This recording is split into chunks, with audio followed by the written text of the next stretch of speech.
We back. Welcome back to the To Be Fair Show. I am your host, Johnny P. Oh, here, real. It's Q. Getting locked in. Another episode. Yerk. Appreciate y'all boys pulling back up, man. Mhm. But we'll go ahead and we'll hop right into You all right? it. We got some. You was looking a little sleepy over there, my I'm boy. not all right, man. Uh-oh. I'm not all right. We could probably talk about this a little bit later. We want to Rough hop night. into the memes first. That's what What y'all thinking? Let's get it. Rock, paper, scissors. Rock, paper, scissors. Johnny, you sit out, man. Hey, you might want to sit down this time. Hey, you get me out of here lately. Bum Get ass your nigga. man. Yeah, it's like three for the first season. 3 out of 5. We doing all right. Trash. We doing all right. Let's see. Where do I want to start it? Where do I want to start it? Hey, yeah. Let's start with the first one. You might need a snitch in your circle. What? It is, I'll be quiet, man. I don't have one friend that's cool with me cheating on my wife. Mm.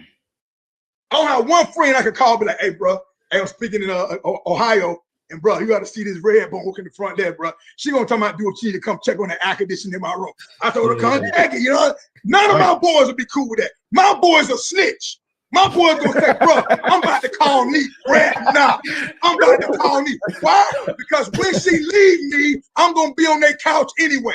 Yes, sir. Let's get it right on the front end.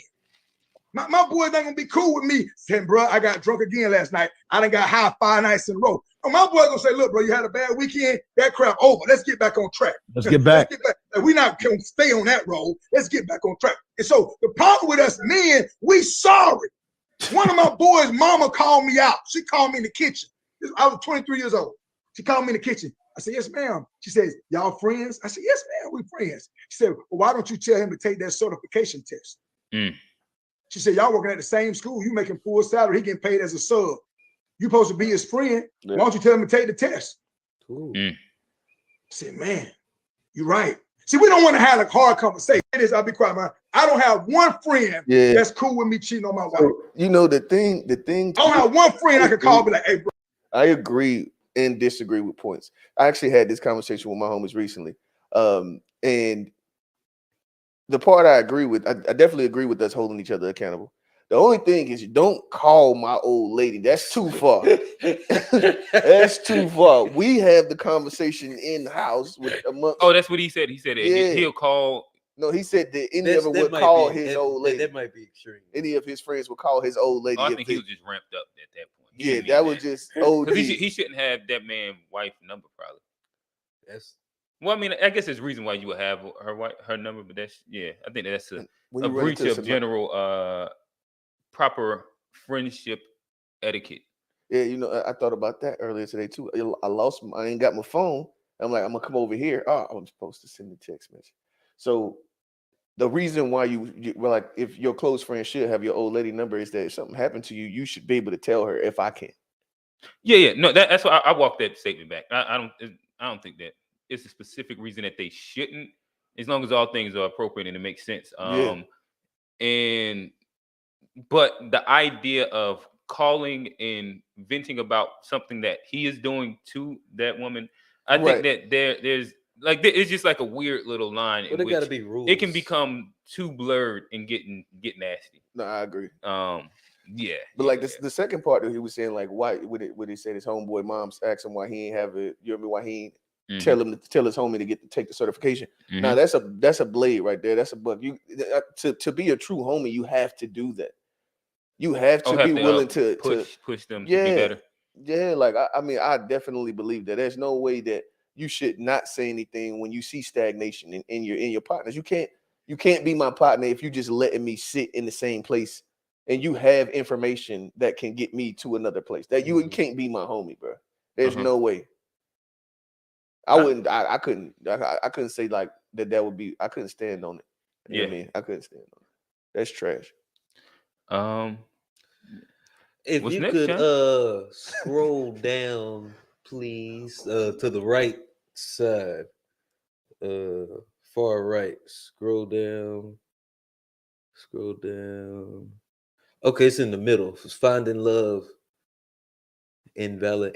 You don't feel worthless, But you don't feel worthy enough. You want acceptance and validation because you don't know who you are. Hey, Ma, I did it. I did it. Are you going to show me love now? Are you going to appreciate me now? You may not get that validation from that person that you want validation from. Because they not home. Because they never even received the validation that they were looking for. We're looking for somebody to accept us. You know what, baby? You did a good job. You're looking for that love, but that love you may never get. But if you keep looking for the validation from other people, you're never going to be free. As we continue to do the self-work and show up as ourselves every day, first of all, you got to show up as you every day. Congratulate you. You have to pat you on the back. A lot of people don't hear it. I am proud of you. Who you are. Be proud of where you're going. Be proud of where you've been. You don't need nobody validation to validate how proud they are of you. You don't feel worthless, but you don't feel worthy enough. You want it. Especially in the time and the day and age we in now. We talk about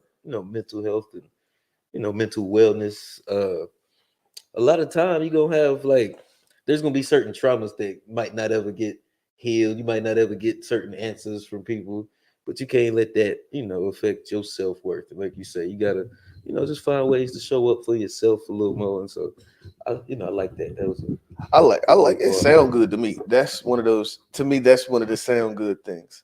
It's like to me, I understand it sounds really good. You know what I mean? I don't believe. No. I agree that if you're a person that can do that for yourself, but I don't think the average person can do that for themselves. Well, validate themselves. Yeah, I don't think that the average person has the whatever that is that it takes to actually feel the validation from self. You know what I mean? You can say it to yourself, but to actually feel the validation from yourself within yourself, I don't think. To me, it just sounds good. You don't think most people have that? I don't think so. Do I think most people have the ability? I don't think so. I know that self-validate. Probably not. And I think especially if you're inside any art field, no.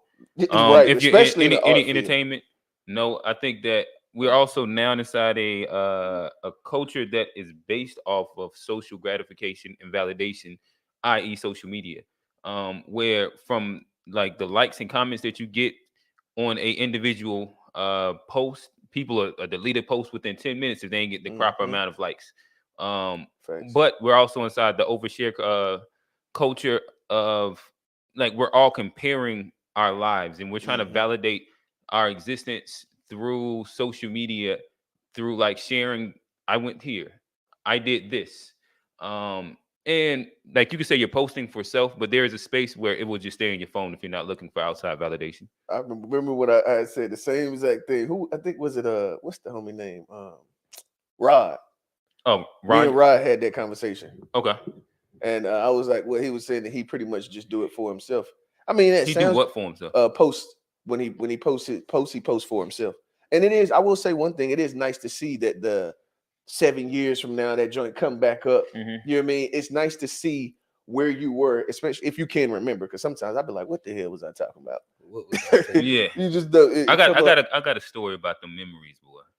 Can I get into it real quick? Go ahead, bro. Hey, so Facebook, it's such an interesting little time, right? Where in Facebook, I be getting reminded of just the older life that I would live at times. And so for me, sometimes you'll be like, dang, I can't believe I said that, but it was you that said it, right? But then there's times where I be looking at my stories and it be full conversations that I know I didn't say. And then I'm retracting and I'm thinking oh, damn, that was when I was wilding.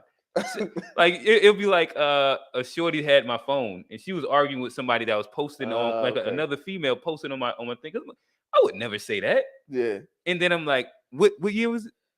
Oh, damn. It was things happening that I was oblivious with. That wild time where you fall asleep. 08 probably didn't have a password, or they was gonna get it anyway. Talking about when you was being a smut. When I was being a young, healthy college male, he was sowing the royal oats. I ain't say I was doing. I'm just saying what was happening. You was being a smut. I'm just saying what was happening.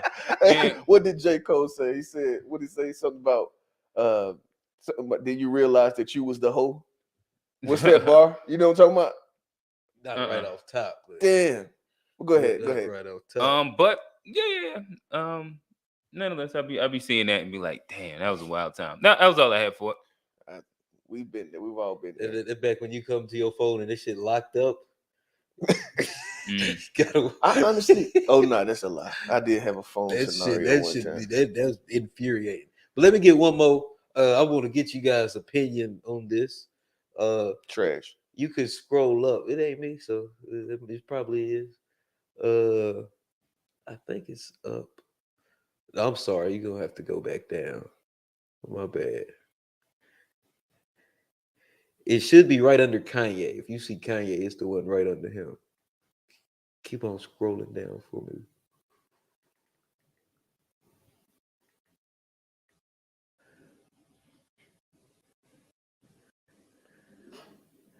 Oh, where is it? And this is why the inbox is better. We missed it. We missed this. Go. Could you go back up? It's on the right side. It's right under. It's Ricky Williams.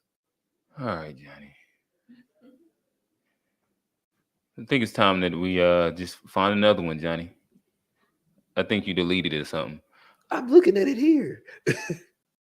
Well, right save it and then unsave it. I mean, unsave it and save it, and it should put it to the top.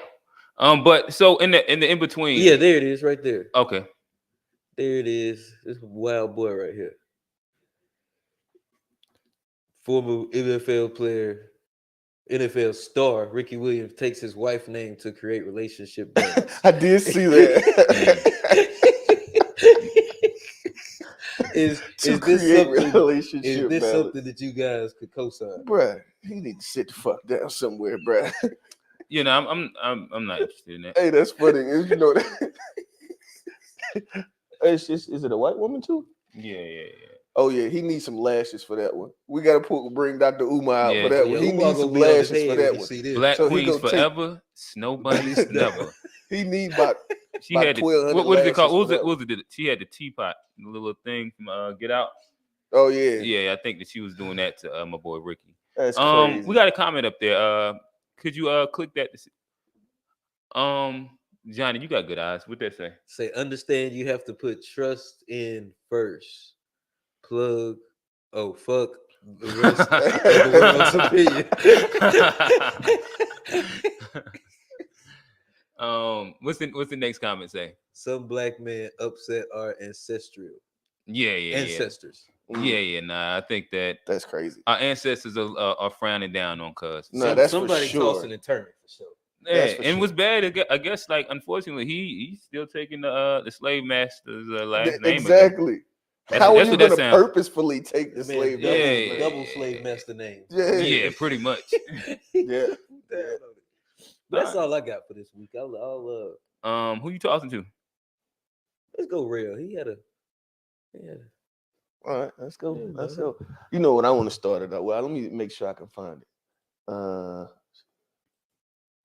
Go the second one right there. She's never been a good singer, and just actually to start out before it goes. Before it goes, I don't care about the first part. It's the second part to this that's gonna be lovely for. I think it's healthy. Songs better. All right, like the songs she performs now are way more in her range. What I'm saying, who are you comparing her to that you have that opinion? Beyonce. Anyone that can sing. Bridget, she can't sing better than you. No, not better than me. But however, she can't sing. The art of being a singer, she can't do. She has a recognizable and very clear tone. And distinct, but it's not voice. Good. It's good. The tone is very good. I love rude. Bye. Brent Faiyaz has been great. I love Brent Faiyaz. You think Brent Faiyaz can sing? No, Brianna. I know he can't sing. There's not a point of thinking.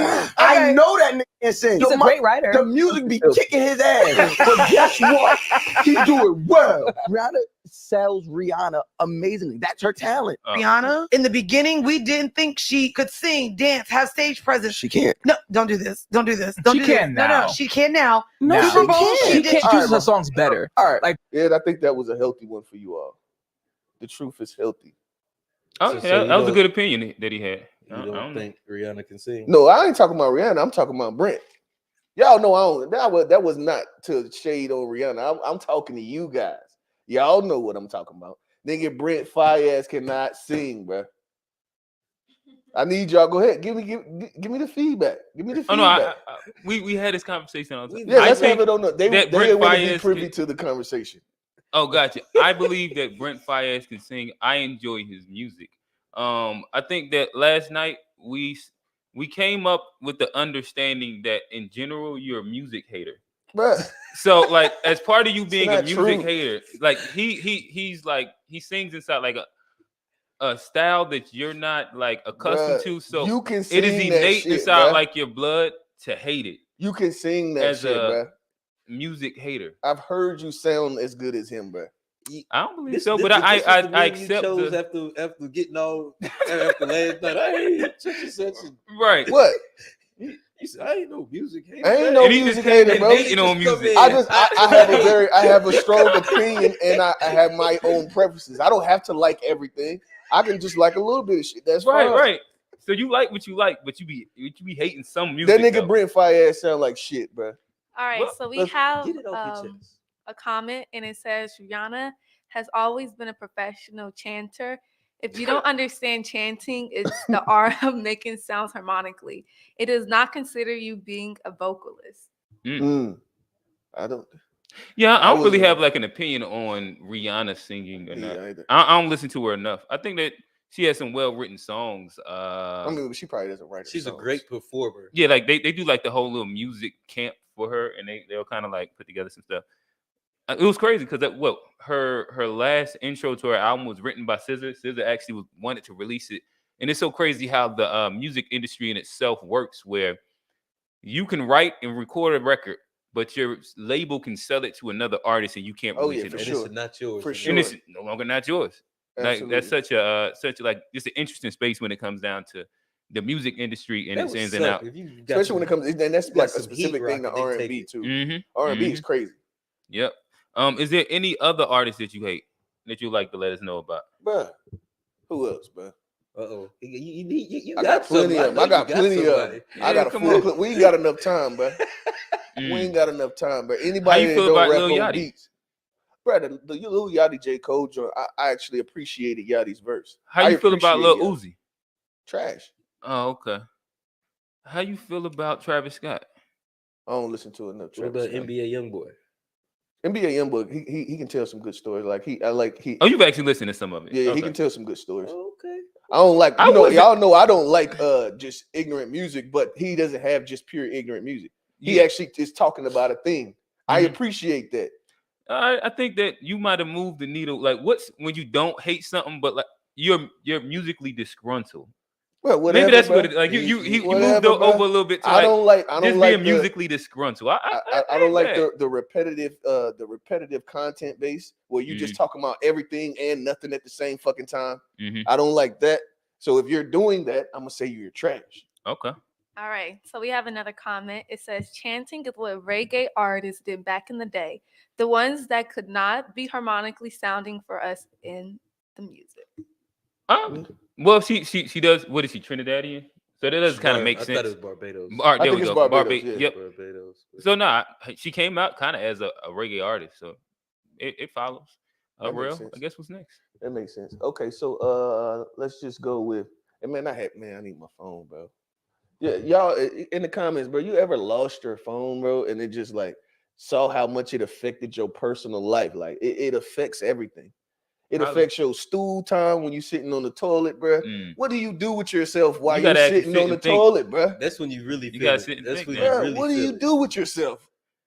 Niggas be on the phone and 30 minutes to go by. Hey, get some magazines. That's how you know. Low key be having like when you got your phone because you sit and chill. You know what I mean? Yeah, leg like it start going numb right around there. Oh, that's the particles that start drying up. That's how you know you've been there too long. When that shit start going dead. Hey, Chico, fellas, make sure you have wet wipes in your bathroom. It is important. Yep. Like flushable wet wipes. Yeah, flushable ones. Especially if you enjoy good toilet sit.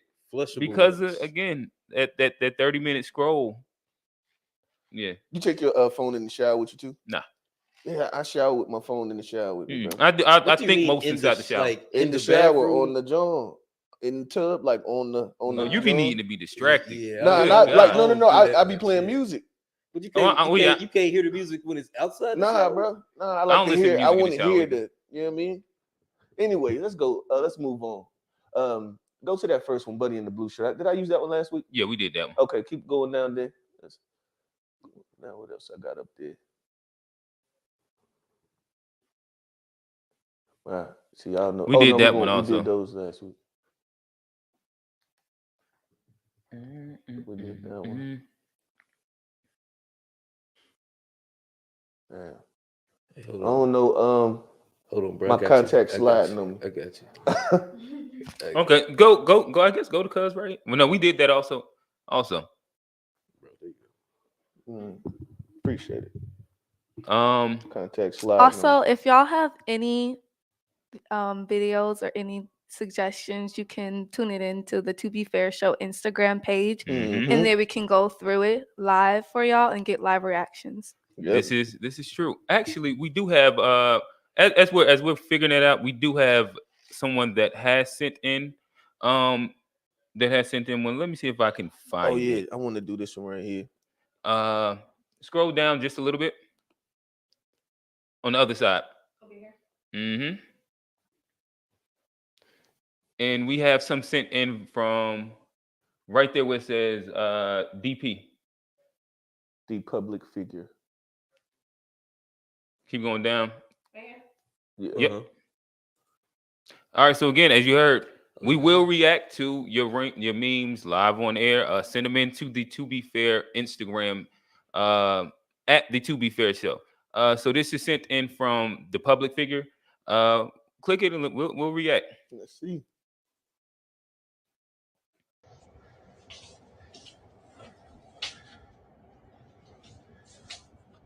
What are you doing? What are you doing? No, that's gasoline. Was there some type of direction? Or you just felt like this is what you needed to do? Okay, Cherokee War Chief, what on the earth does that have to do with an email? Was this Martin Luther King? That's what I was just thinking. I don't know. Okay.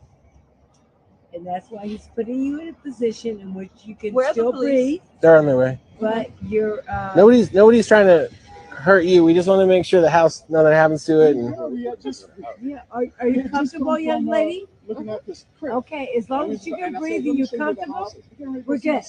so me and him were looking at the house, just checking it out. We're not from here, and she came up behind us, had a gas can, and at first she just seemed like she was kind of doing her thing, like I thought maybe she was watering the plants or something. To be using the gas can Yeah. to water the plants. And then she had trouble getting it open, so eventually she unscrewed the top and threw it to the ground and walked up on the porch and under the rope and started dumping the gas all over the porch. So instantly it's like, okay, this is not good. And I said, what are you doing? What are you doing? And you could smell the gas. So she came back down. She dropped the can in the bushes and then came back down to grab her lighter. So let's go ahead and cover. You got the keys also? This is the lighter that was on. And next to Martin Luther King house, the birthday. Oh yeah.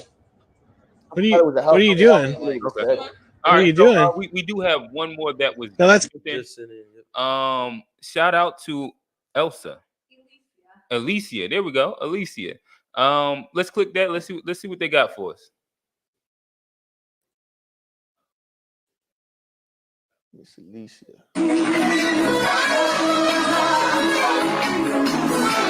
What?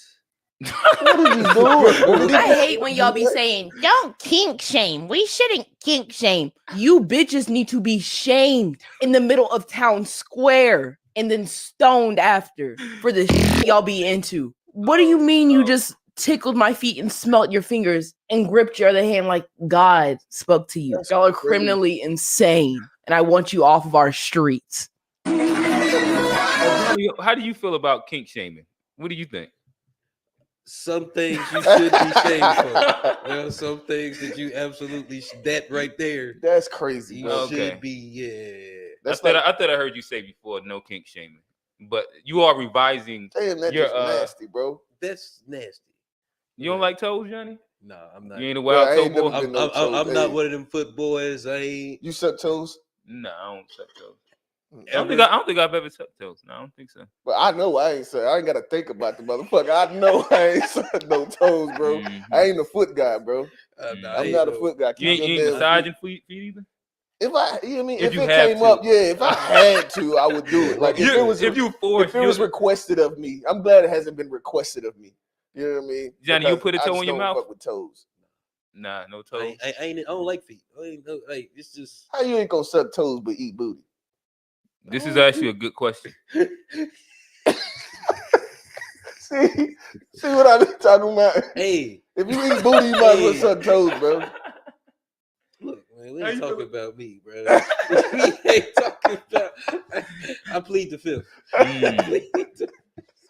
Fair enough. Fair enough. Do I you did have the one? Yeah. So it's go back to mine, and it was the joint where a teacher was on the phone with the student's parent. For some reason, maybe it's just my algorithm. Hey, everybody should know and understand that their algorithm is their algorithm. Yes. I think people like everybody knows this going on. No, everybody doesn't know bro? what's going on. It's got a lot of words on going across the top of it. Okay, keep going. Is it that one? Yeah, Miss from your child's school. Yeah, I know who this is. What's going on? Hey, I was calling because I'm having a little bit of an issue out of your son today. He is not wanting to sit down in his seat, and he will not stop talking. So I was. Oh my God, I thought he was sick. So y'all don't handle that? Oh, damn. Well, usually we use our behavior management system, which requires for us to call the parent if the behavior is getting. It don't seem like it's really managing this. If you, y'all can't. I'm trying to work. And I understand that, and I also am trying to work, but I want us to work together to ensure the success of your scholar. No, ma'am, I'm not trying to get smart. I just want us to work together to ensure the success of your scholar. Well, what he doing? He won't sit down and he won't stop talking. Therefore, he's not able to complete. You can't make him sit down. Well, I can't make this from your child's school. Oh yeah. Okay. Y'all want to let's react to that. Then we'll go to get to the comment later. But now the parents will say this, and here's my issue with like stuff like this. Parents will, you can't handle them. You can't handle them. Then when the teacher goes and starts yelling and cussing your kid out, then all of a sudden you'll have an issue. Well, don't talk to my kid like that, and you can't. But when they were trying to address it properly, you was super hands off, and you ain't. Well, it's up to you. You handle it. This up. Then on the other side, when teachers do come off aggressively, now parents want to have a issue with how they handling the kids. So that's it's a double-edged sword, and truthfully, it's just a lack of accountability with the parent. If your kid is acting up in school, well, one, she probably can't control that kid herself. Exactly. Like that's really probably what the issue is. That kid probably runs that house, and she don't feel like dealing with that while she's at work because her work is probably her escape from her kid. That's the unfortunate thing.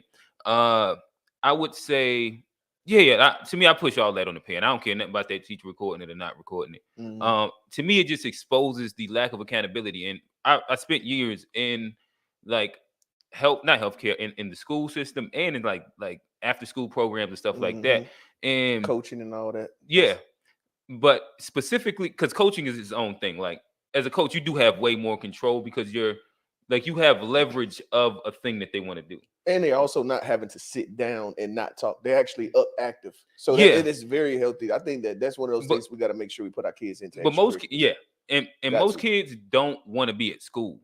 Facts. So you're actually telling them to do things that they don't want to do also. And if there's not a strong parent figure within that to make sure that they consistently redirect and reaffirm whatever you're what you're saying, like it'd be hell. It should be hell. Yeah, I think it's crazy that like, and I literally see this. I ain't gonna say all the time, but it's quite often. Is that like, it is specifically a lot of time it's boys, little boys. A lot of like, well, and I'm gonna say single moms. What I've seen in this scenario is that like them boys be cartwheels and all kinds. They don't even say nothing. They just tired of talking. You know what I mean? I understand. They having a break from their kids. Yeah, it's crazy.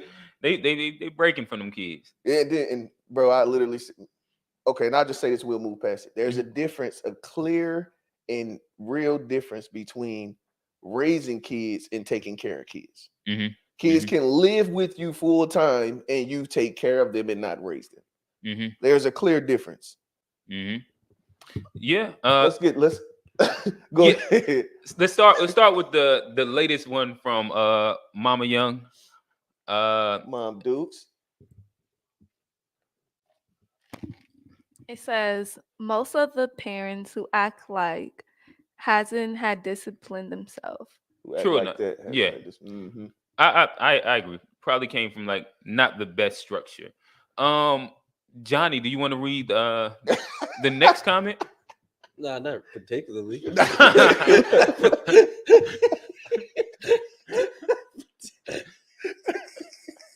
If you want me to, I can. Yeah, I think you should. I think you should.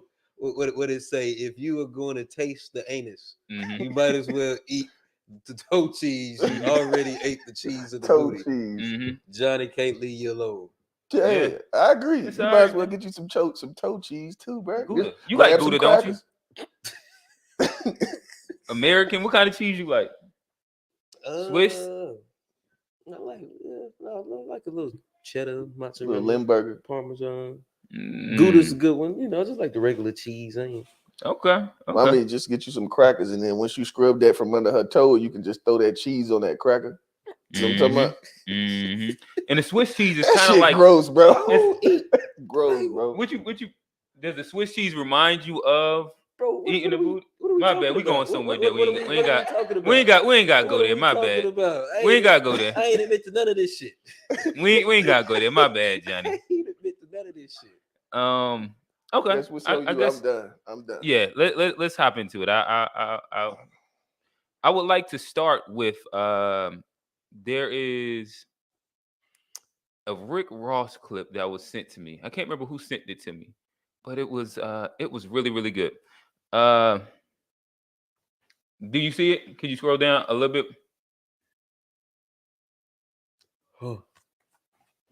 There, you see Shorty go up a little bit.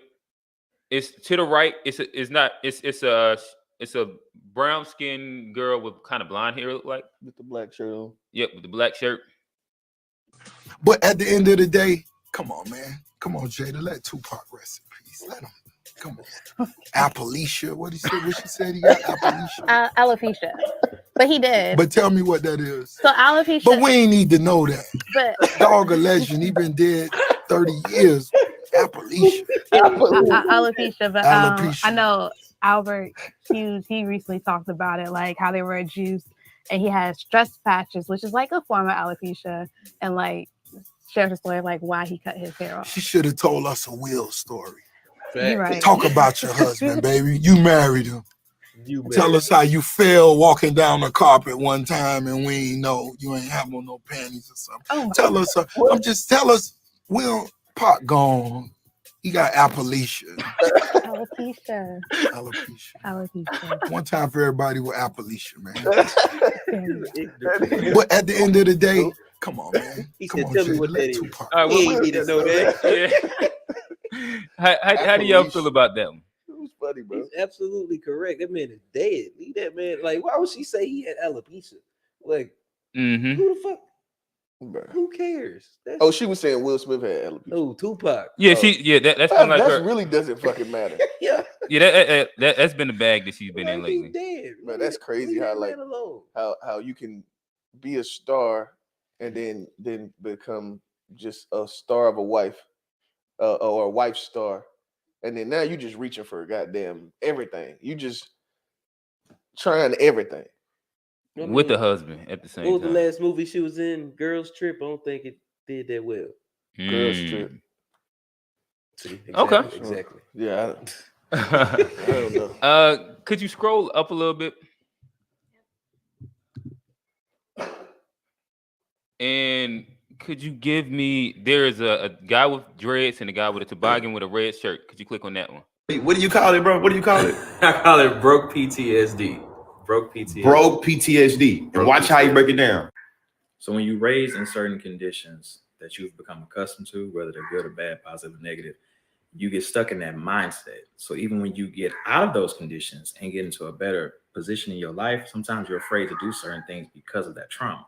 And that trauma and poverty and make it where it literally stops you from acting and thinking certain ways because you feel like it's gonna mess up your entire livelihood, or you feel like your entire survivability is gonna be like really like, man, I don't know if I can do it. Because your survival mode has not been turned off yet. And when you're stuck in survival mode, it make it where no matter how much money we have, we always thinking about it in a very stringent way, huh? Because we're creatures of habits. So if you grew up a certain way knowing that you couldn't spend this or couldn't do that, or you can go to the store and do something, even when you're out of those conditions, you still have that mentality, and it prevents us from living the best quality of life that we could live based on the trauma and the fear that we have. That's not our fault. Because sometimes you still broke. You're just not broke as fuck. Mm-hmm. Yeah, hold on. Bring that back. Bring that back. Hold on. Yeah. So you're broke mentally instead of being broke financially. And that sometimes affects you from moving forward. And I feel like a lot of us have that. And so sometimes when I talk to people, that's one of the things I say, oh, you got broke PTSD. And they're like, what? But broke PTSD is a real undiagnosed thing that a lot of us have. And it's not just us Black people, it's people who grew up in impoverished environments or through a lot of trauma. And so we prevent ourselves from spending or doing certain things to have fun because when we grew up, that was seen as a negative or something that cost too much. What do you call it, bro? What do you call it? Bro, so I got a question. I'll let it get y'all. Well, just real quick. And it's bro, do you think that we're using the word trauma too much? Yeah. I don't. Bro, just because you were poor doesn't mean that was traumatic, bro. Or it shouldn't. I mean, maybe it being poor is traumatic to something, but like that's just because you grew up poor is not some traumatic thing. Like, yeah, I guess I would say, is it overused? Probably. But I guess I also need to look at the definition of it and see if we might put more. We might also put more weight on the word than what it is. What it actually. Yeah, that's very possible. But based on what the weight that we have on them, I think that it may be. Yeah, I do think that it is. I do think that for the most part that was used. I agree with it, and I think that was used fairly accurately. Especially because to me, I think broke PTSD in itself, and it manifests through two separate ways. Where a lot of people that's broke or that grew up broke and they get money for the first time is going like that. Because of I'm guilty. Yeah, but it's because of like you didn't have it. So as soon as you get it, you have to do everything that make you feel like what you always wanted to be. And like having such a visceral reaction, like that kind of would denote some level of quote unquote reaction from trauma. Like it's not seen inside the sense of like something physical, but like that mindset, same difference with like the other side of it, which is voiding yourself from experiences that you have the ability to actually experience because of it's like just a space that you haven't been comfortable at, you haven't experienced it, so you don't want to, or is the idea of I need to make sure I keep some money over here because I don't know what might ever happen. And living like an extended period or your life through that, and then you end up finding out, oh damn, I kind of held it together. It's like, I don't know, like I think it's a balance between. It's definitely a balance. You gotta between like not taking that money with you when you die, and making sure that you set up like your next generation and like everything is good and cool. I think you have to find like a good balance. But again, like I know I'll attest to me. I know that I've struggled, especially with broke quote unquote PTSD, and it's easily impacted some of my relationships. And it wasn't until I got into a space where I was like, there's nothing stopping me from doing and experiencing experiences outside of just me not ever having done that. Like even like the idea of like flying, the fact that, like I didn't fly when I was a kid, so like me taking the step to go fly, me taking a step to get a passport, is such a hard thing. Even though like it's something easy to do. Right. Like it's not a this like really strenuous thing. It don't cost a bunch of money. Even like traveling abroad doesn't cost a bunch of money. It's just I know that previously in general, like I'm unfamiliar with it. So to an extent, quote unquote, I'm scared of it. So your first flight is gonna be out of the country. It might be actually. That's crazy. So you're gonna get on a plane for the first time for that many hours? Well, I don't know if that will be my first flight or not. Like probably my first flight will end up being this year with QJ to like whatever tournament he's going to. Okay, yeah. No, that's dope.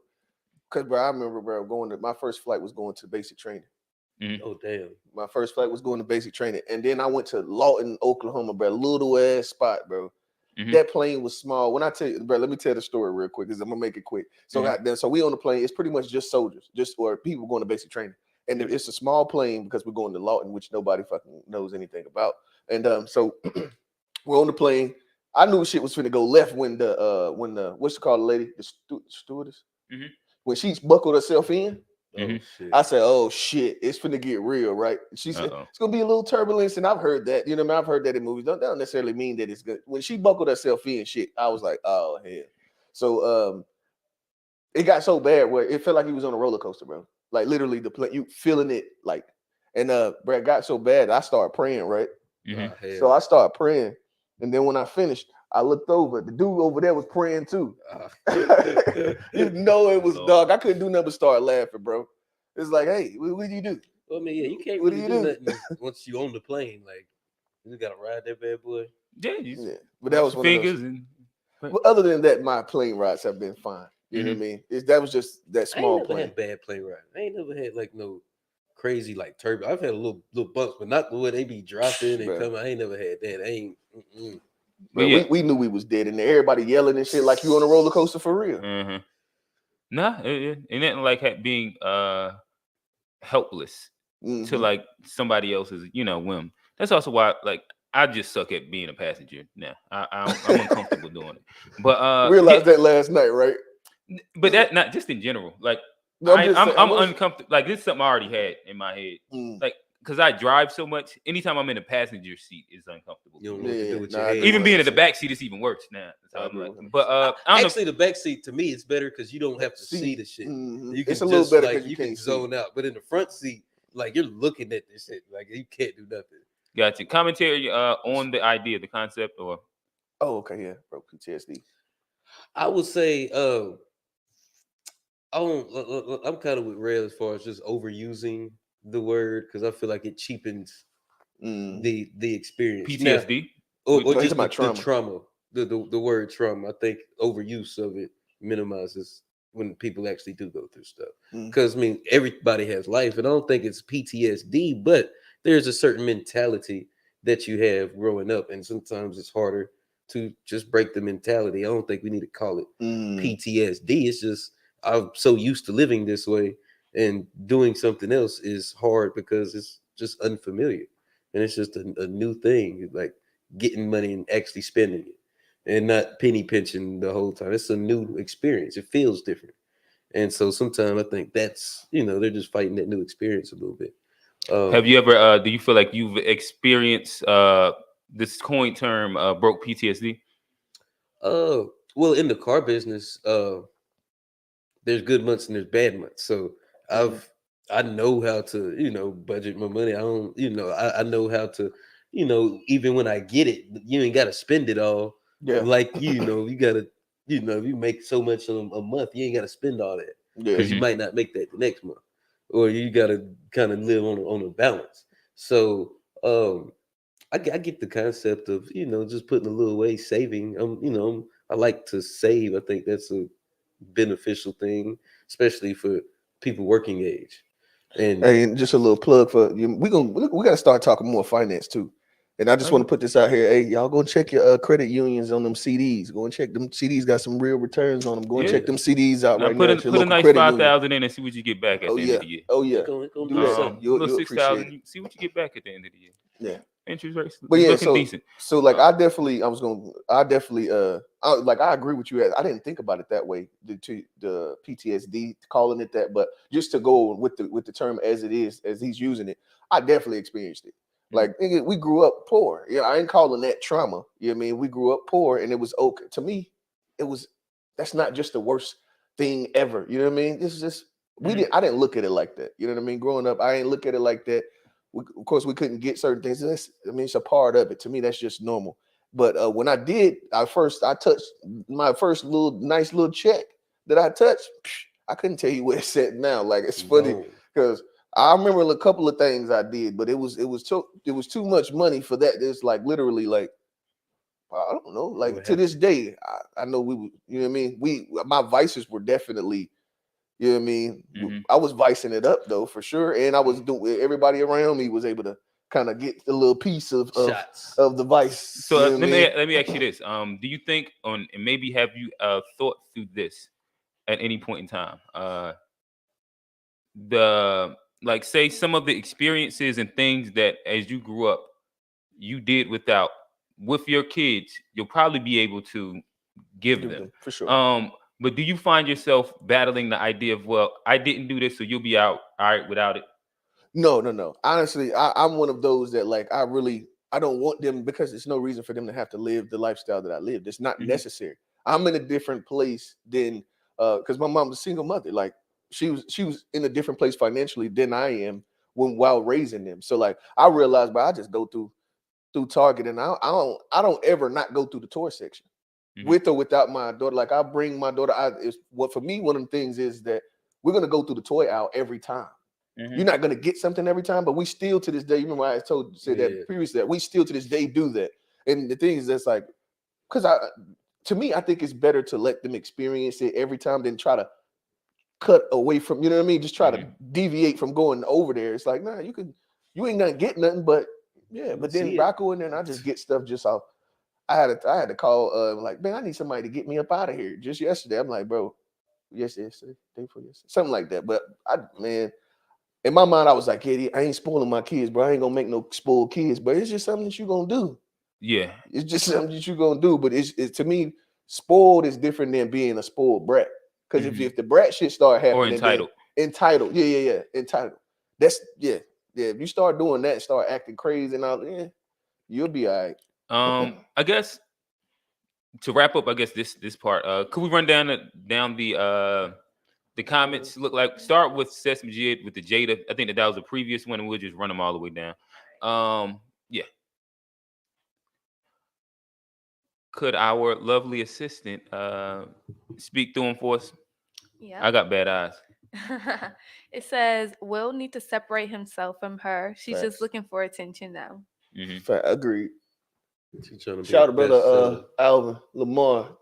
Y'all gotta check him out. Your comedian from the city. Yep. Yes. It says that Jada Pinkett will only say that Tupac has alopecia because she has it. She is so infatuated with this man that she's going to give him the disease that she has. That's crazy. Appalachia. What else we got? It says, I guess I'm suffering from broke PTSD. we probably all, I mean, I think it's a little bit. We all probably got a good little bit of that. Did you have we went through the rest of them? Okay. Yeah, we did. And then this one says any situation can turn to PTSD. And what's that last one? And the last one says, you don't know you're poor when you're growing up, you're just living. Agreed. No, that's definitely a fact. Could you go to the one that's right beside Wings Given? I'd love to get y'all opinion on this one, guys. We got 2 conscious leads. Yeah, conscious lead was on fire this week. What would you say, a broke clock? Date somebody your own age. Why aren't you doing that? Why aren't you dating women your own age? Some women, not all. Not all. Some women be pretty when they young. When they get older, they be looking bad. There's the older women don't dynamic. be fit. They don't be friendly.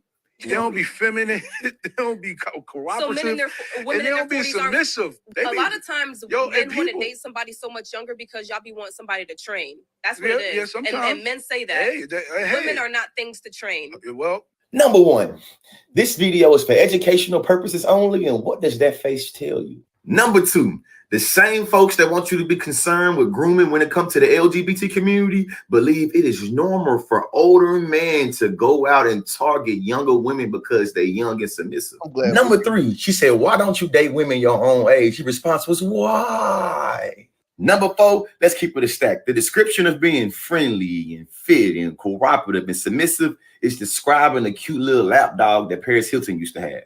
Number 5, you know who also used to want their woman to be young and fit and friendly and cooperative and submissive? The slave master. He sure did. Number 6, watch how he walked into this. Women are not things to train. Well, she could train up. It said train up a child in the way they should go. But that's why y'all be wanting to date children. No, but that's why y'all be wanting to date children. So listen, I see older guys date young girls all the time. You understand? We do, but that doesn't say that there's nothing wrong with that, though. Just because it's normalized does not mean. Number 7, she said women are not things to train. His response was, hey, it say train a child is the way it go. And then she said, that's the reason why y'all be debating children. Well, number 8, I can acknowledge that most people believe that men get better with age, but we can acknowledge in reality that there are a lot of men, a lot of people all across the gender spectrum that look way better when they was younger and started looking a little old and decrepit, you feel me, as they get older. My last question / point, it's almost rhetorical. How come y'all don't have the same energy when it comes for heterosexual norms the way you do when it comes to your queer paranoia? Let me know. Education is elevation. I'll holler at you. Date somebody your own age. Okay. It's funny. We just talked about this yesterday. You remember the conversation that we had at the cigar lounge yesterday about this? That maybe you kind of set out. Me and Rich were. Oh yeah, I know you're talking about. So this is the thing. If we're gonna keep it a whole buck, right? Okay. So would you agree that when you were in high school, the most of the, I would say the prettier girls, they pretty much dated older guys that weren't in high school? You've been hearing when you were in high school, you heard pretty much that the girls wanted the guy that had a car, they would come pick them up and be able to bring them food. And that was like a thing. You know what I mean? That when you were in school, that was a thing. So they dated older guys. Growing up, they dated older guys, right? And I would say this is probably not average because I girlfriends in high school, a lot of people dated, you know what I mean, people in high school as well. But there were a lot of women that did have the opportunity and took the opportunity to date dudes that were out of high school. Mm-hmm. So which means that they were dating older men, which means there probably was a bunch of older men. At the end of the day, at that point, it was illegal for the men probably to even be entertaining these girls at this point. But we would move forward. So it seems as though, to me, women have always preferred older men. If you go and look at the when we was growing up, the dating sites, women were not trying to find the same age men on the date. They were always, it was even women don't generally date dudes the same age as them. They've always wanted older guys. And when you're saying older, what how far? I don't think that the stats line up specifically with what you're saying. Most people date people within the same socioeconomic and 3 years in age. Within 3 years in age. Yeah, that's what like statistically that's what it says. Okay, well, what I'll say is that maybe you're right. I haven't looked at the statistics myself, but to me it seems as though women have dated older men for a long fucking time. And then when we get to this point where we are now, this like mid-30 age, now we want people to be the same age for what I don't know what the reason is. But when you say date, so what? I guess what age gap are you saying? So outside of arranged marriages, what was the big age gaps? Like usually most parents are in very similar age brackets. I don't know. And like even if we're talking about traditionally, whether we're going like shotgun marriages, or like people marrying their high school sweethearts, or like in general, there's outside of arranged marriages, where would you say there's been a consistency of there being a big age gap throughout like American history? I guess we'll say we'll I couldn't give you a history. I haven't looked at the stats, so this is just based on my opinion. Right now I'm just saying anecdotally, where would you say was a time frame, whether that maybe that was like during the 20s, 30s, 40s, 50s, 60s, 70s, 80s, 90s? When was there a time where there was a big age gap consistently with people and who they married? So I couldn't tell you a time period because I haven't looked into I haven't done any research. But what I'm saying is that I've always heard women say that they like dating older guys. So maybe when they say older guys, maybe they're only meaning 3 years. Maybe. Okay. Is that what you're saying? Because I mean, I've literally heard this my entire life. Women have literally told me that they like dating older men. Like usually a girl will like. I will agree that a lot of times, especially inside like maybe like that 20s range, they're dating a guy that's like 2 or 3, like is a freshman with a junior or something like that. But I don't know of a lot of times where there's a 7, 8, 9, 10 age gap. And especially like if I'm just looking at the relationships, the marriages, and the dating that I have seen around me my entire life, I don't know where those gaps really exist at. My anecdotal evidence, I can't point to it being a thing. Usually people are like within 3 so years. Like my parents are 3 years apart, I want to say.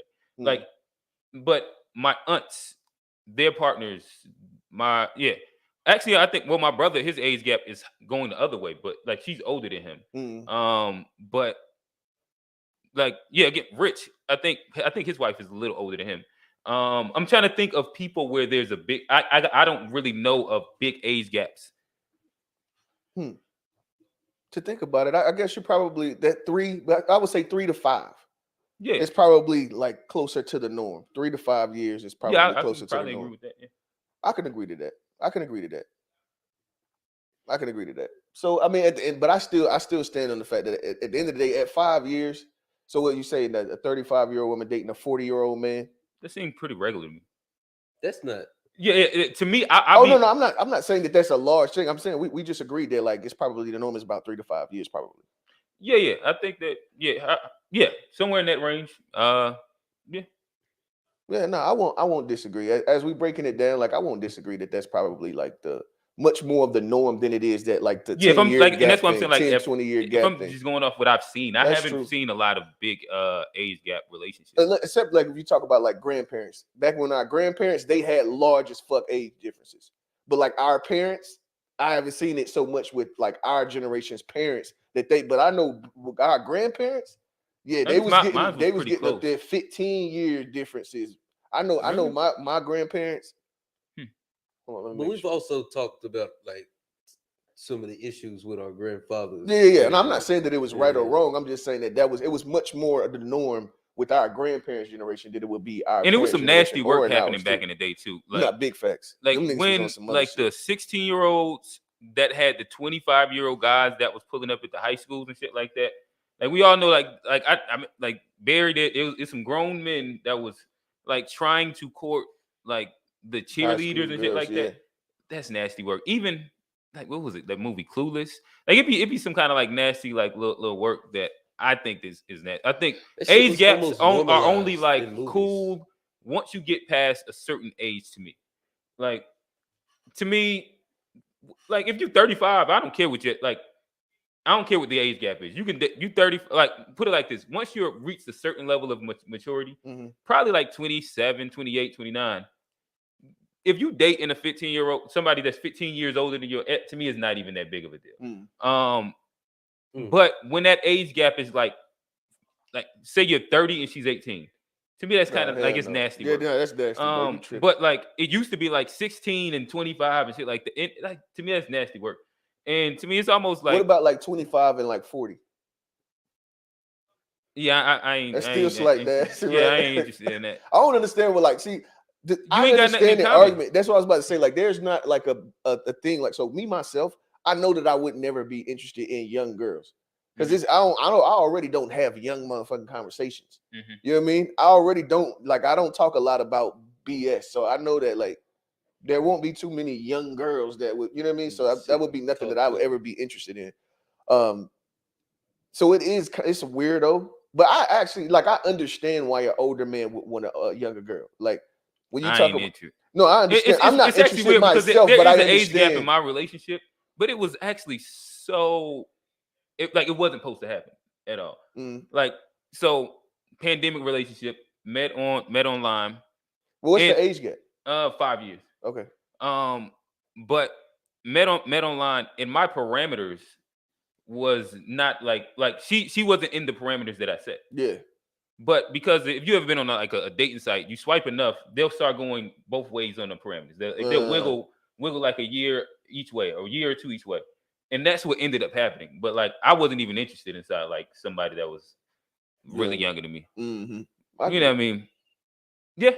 Yeah, and then but I mean also we gotta be honest. When we get to this 35 age, this is literally like where you start to see more of the average being a little heavier than you know what I mean than when we're younger. That's very normal. And so are you talking about dating? Yeah, I'm talking about as far as weight and like size. We are at an age where once this is them kid, you got a couple kids, which is very normal. I'm not saying there's anything wrong with that, but if you sit and listen to what Buddy was saying, he said that women at that age they are bigger. If you like us thin, You know what I mean? Then that would be Hey, you would have to go down in age. I'm be honest. At 35, I more appreciate a woman that's made like a woman. I don't need you being like all that super fit and you in the gym all the time. When you doing cool that for somebody else validation. Nah, I'm cool on the you gym probably Jones, cost too much for me. No, I agree 100%. But what I'm saying is that what's for me, we talking about the general. You know what I mean? I'm talking about generally. I'm not talking about myself because I don't fit these general parameters anyway. Just like multiple scopes, I don't fit the general. You know what I mean? But a lot of dudes do. You know what I mean? When you get 50, you be wanting to. They be wanting to touch something that's like, you know what I mean? Got some youthfulness to it. And I can't sit there and bash them. I don't think that's just. You know what I mean? You 50 and you get a 35-year-old, or you know what I mean? You a 30-year-old, bro. I ain't hating on that, bro. If you gotta start going doing that shit at 30, there's something wrong with you. Yeah, like, nah, you gotta start going into doing. Nah, you got a fucking problem. At 30, bro. it's like, come on, what's up, bro? And then like, but even like in high school, like I remember girls dating older guys and stuff, and there was no shame to it even back then. It's like we ain't even hate on them like that either. We was jealous. Yeah, well, I think like we I think truthfully, we think so much more than we did back then because of like social media and information and conversations and Twitter and like all these like different conversations that end up coming up weekly. Like niggas didn't really even like niggas, and I'm using that like for both sexes, didn't even know how much they really wanted somebody to make before that became a conversation. About that and that's why they was like 100,000. They didn't even know, like they didn't even know how many people actually made 100,000. It was just a number, but before that time, it was just like I just want a man with a decent job for a while, and then it started becoming a thing where people are asking you to put numbers, and now you gotta try and validate these statements that you're making, and But all in all, I think we be thinking about things more now, and when you sit and think about it, you be like, oh, nah, that's nasty work. That's true. Now that I got to think about it, it's nasty work. I don't know. Let's run down some of these comments, and then we'll get one. I got to exit. He said age ain't nothing but a number. R. Kelly. Hey, someone said that. I don't know. Right. Is that what y'all feel? What? Age ain't nothing but a number. Oh no. Oh, okay. Hell no. Definitely more than it's more than a number for sure. I wanted to make sure Johnny said something. Okay. All right. First comment says, "Oh, he sound like a creep." He did. Second comment says, "Date in your age, fellas. 4 to 5 years difference max, older or younger." I agree. Until you get 50, bro. I ain't hating on no 50-year-old that won't no 30-year-old, bro. That's a headache. I'm gonna tell him that's a bad idea. I mean, at the end of the day, I don't think it's a good idea, but I ain't hating on him. If she 35, like that's their choices. If you're a single 50-year-old, bro, I'm not mad at the single 50-year-old that, you know what I mean, wants to talk to the 30-year-old woman, bro. She's grown. I'm not hating on him. I ain't hating. I just think I would never do it. I guess I'm just only giving my personal opinion. It's a headache. I want somebody that's slowing down with me. Yeah, no, I'm already too damn slow to wait. I can only imagine 50. Hey, 30-year-olds still think they 20. Shout out to the Cougars.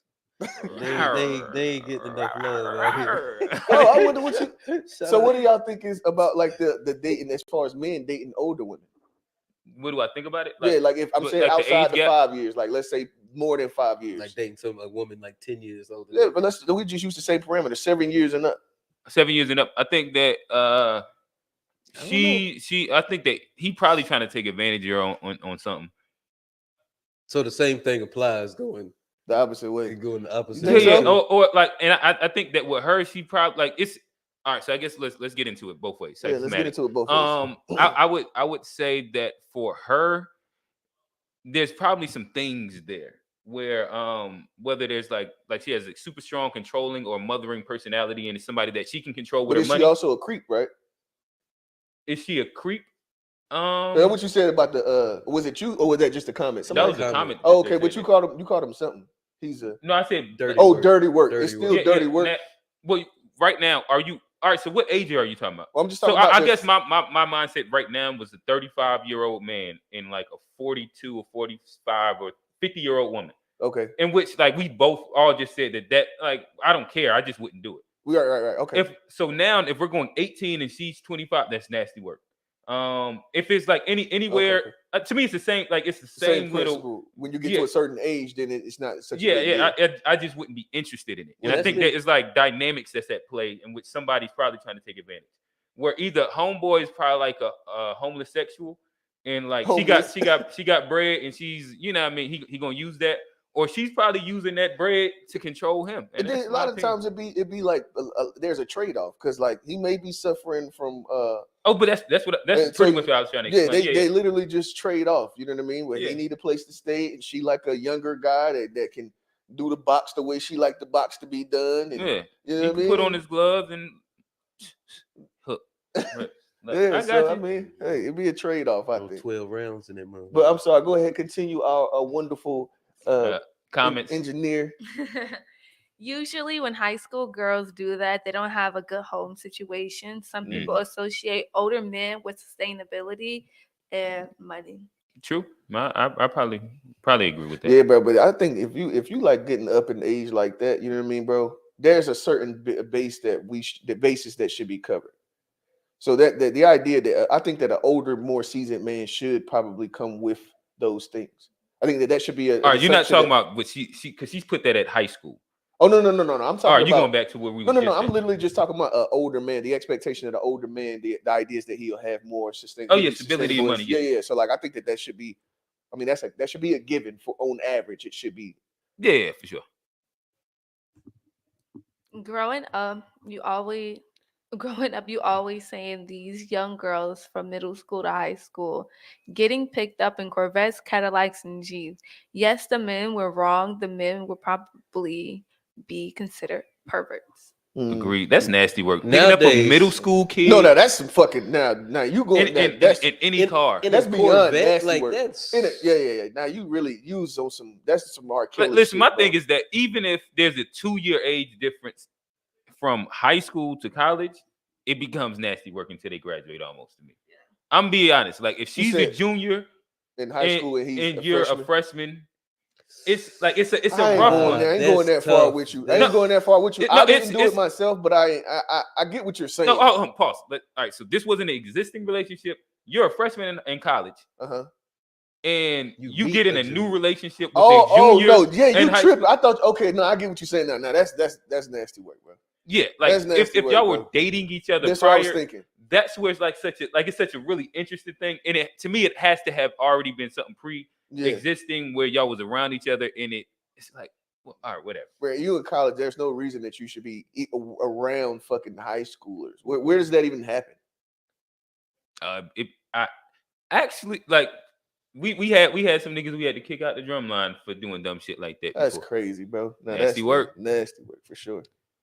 It's a control thing. They just want a trophy. Okay. Yeah, I ain't hating on the dudes who get the trophies either, bro. All right, last one. Nephew.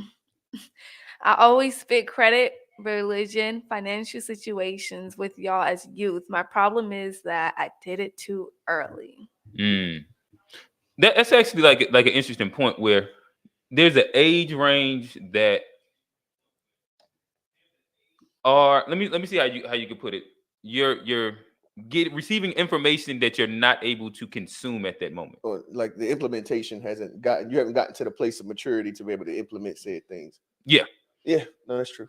Yep. All right, so I want to wrap up with this one thing. This was going to lead me into my topic this week, but this was sent by a friend, Keith, and I thought that this was really, really fitting. Could you go to the messages of the To Be Fair show and play that? And Alvin sent in a meme. I think it'll be good for us to react to that before we get into where we're at. Where's Keith? Well, no, it's go to La Soul right there.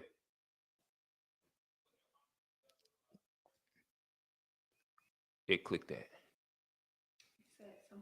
Oh, let's go to Alvin. Oh, there we go.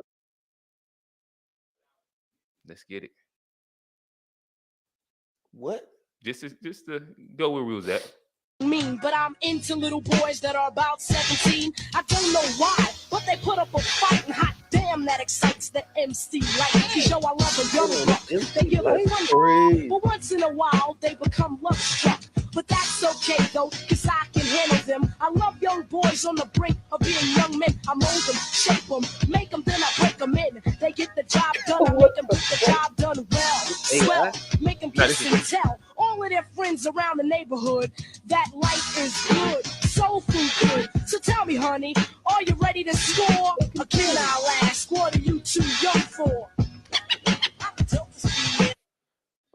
She ain't even hiding it, bro. Right. I think so. This was going to be a little throw into it next week. When Tone pulls back up, we'll get into that conversation about hip hop's cultural impact being worse, the same, or better over the generations. I'm looking forward and to the things that was in some of the music, what's been on the radio.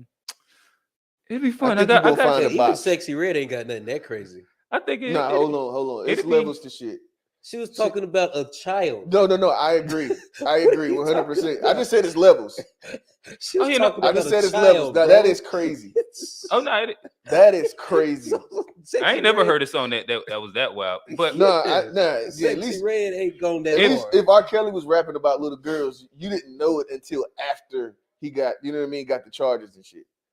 You didn't. But she's literally talking about loving to kiss on and break She's little talking boys about in. like preying on little You're being a kids. predator.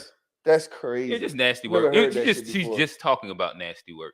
That's what she was doing. But yeah, like I said, I think it'll be really fun next week. We'll get into like what the top records on the radio today is compared to like maybe 98 when we grew up, 2003, like our childhood. And compare and contrast. Hey, that was a warning some of the shot for hits. y'all. I know he trying to throw a warning shot. I think he gonna find a fucking box. I don't care. It's like no matter what like reality says. I don't But care. again, as I said, next week I'll be introducing a new segment called "Y'all Just Be Saying Shit." Well, we dive into people regurgitating rhetoric that has no basis in stats, reality, and haven't been thought through. But yeah, let's get into Alvin's meme. I'll have to see what he put in. I don't know. Trying to get it to share. Oh, go to present.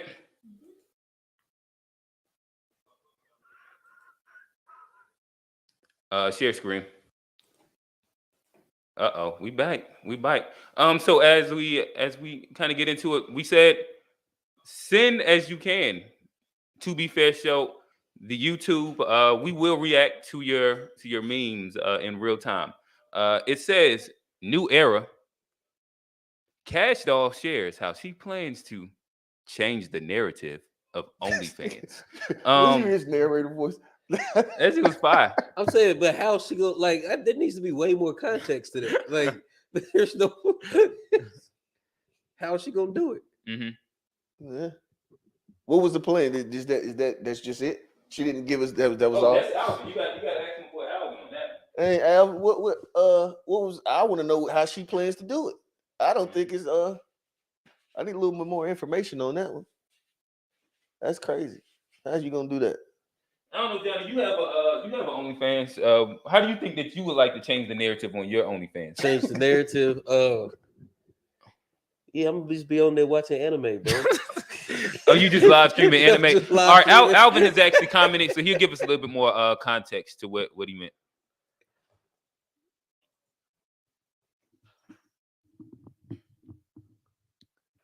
It says that it doesn't matter after the women are 35 or older, because that's a lot of their peaks. It all downhill after that. That's an old dude with an old chick. No one cares. Hey, is Alvin gonna be? He's gonna be like a guest soon, Yeah, right? yeah, he coming. This will be some fun conversation. Yeah, I locked him in. Well, actually, bro, respond to. I'm trying to lock you in, bro. I think I sent you on the IG. Yep. All right, love you, Unc. So, have we ran through all of the memes for this week? Is it time to get into our weekly conversation? I guess so. Okay, it's about that time. All right. Well, Johnny, Rail, rock paper scissors. Let's get it.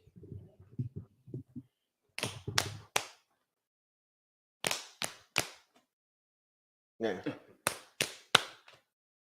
Y'all trash. Get out of here, Johnny.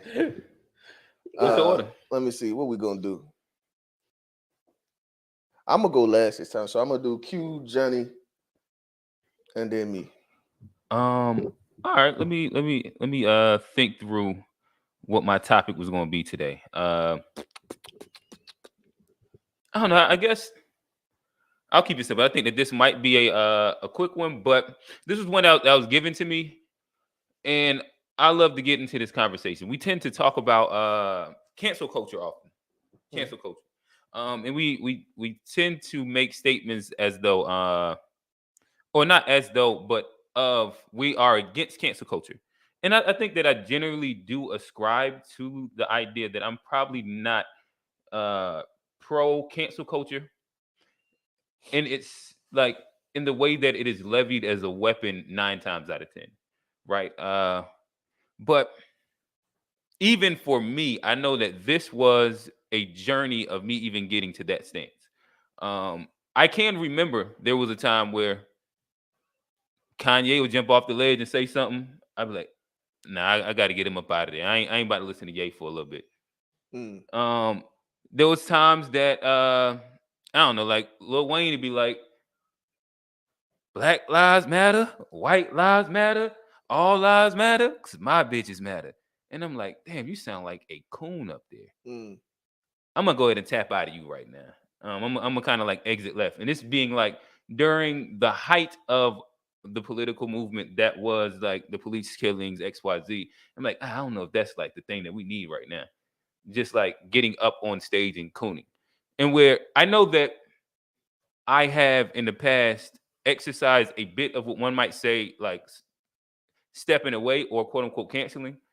But I know I've evolved to a space where I don't really do that. So I like to ask the first question would be, has there ever been anybody that you have for a period of time canceled and has did something egregious enough to where you would cancel them? I can't remember offhand the last time I've canceled somebody because I've always I'm a big proponent of you got to separate the man from the art. And I think anything less than that, it cheapens the actual meaning of what art is and true creation, true expression.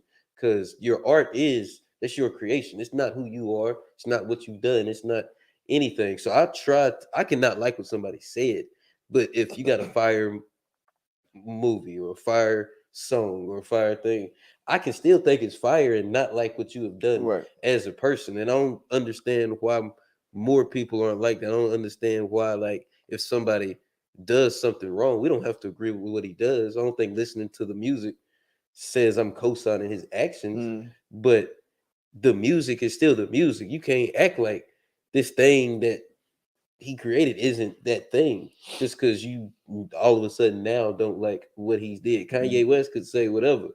College Dropout still one of the best albums of all time. I don't care what he says today. Yeah, that's still that thing. So I try to separate the man, the woman, the person from the art.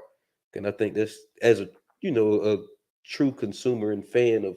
And you saying you've always had this stance where you could always separate. So when you heard like somebody jump out the ledge, I think an example of like when Ye jumped out the ledge and a lot of people reacted would have been the slavery, and the slavery was a choice one, right? In which like later everybody unpacked it and understood a little bit more in better context what he meant. But at that moment, that was like one of those things where he was dropping an album, he was doing shock promotion, he was saying things as though like slavery's a choice, blah blah blah blah. Like the whole, I think he did the White Lives Matter thing during that frame time as well. You are easy, like you've always been easy to be able to separate an artist and what they're saying from their music, or you I guess that's what I'm asking. You've always been able to do that well. Back then, like or whenever that, I forgot what album he was promoting when he did that, but it was the one with him and Cudi.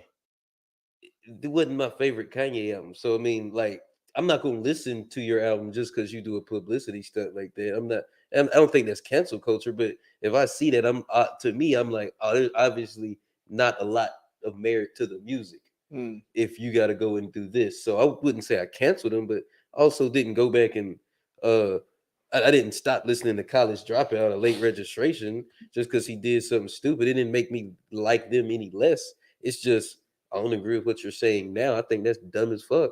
and probably gonna make me not listen to your music, this new album, unless I hear something that makes me sonically that makes me want to listen to it. But the other shit's cool with me still. You know, they ain't changing the other shit. Gotcha. Real. So has there ever been a moment in time, from here backwards that you have canceled? I know that it sounds like you're probably a proponent of not being for cancel culture. Yeah. But is that something that you grew into, or you've always had a stance in which you've always said, I'll separate this politician in these words, or I'll separate the artist in this word, this entertainer in these words, this athlete in these words? The closest thing for me was when Will Smith slapped Chris Rock. To me, that was some bitch ass nigga shit, and so I don't stand on that type of behavior, and I don't appreciate it. So, but Will Smith's my favorite actor. Okay, you know what I mean. And but the thing is, for me, like y'all know, I don't follow any famous people on social media, so it's not my cancel means nothing. Like it doesn't. It's not like it's really an effort to actually do a thing.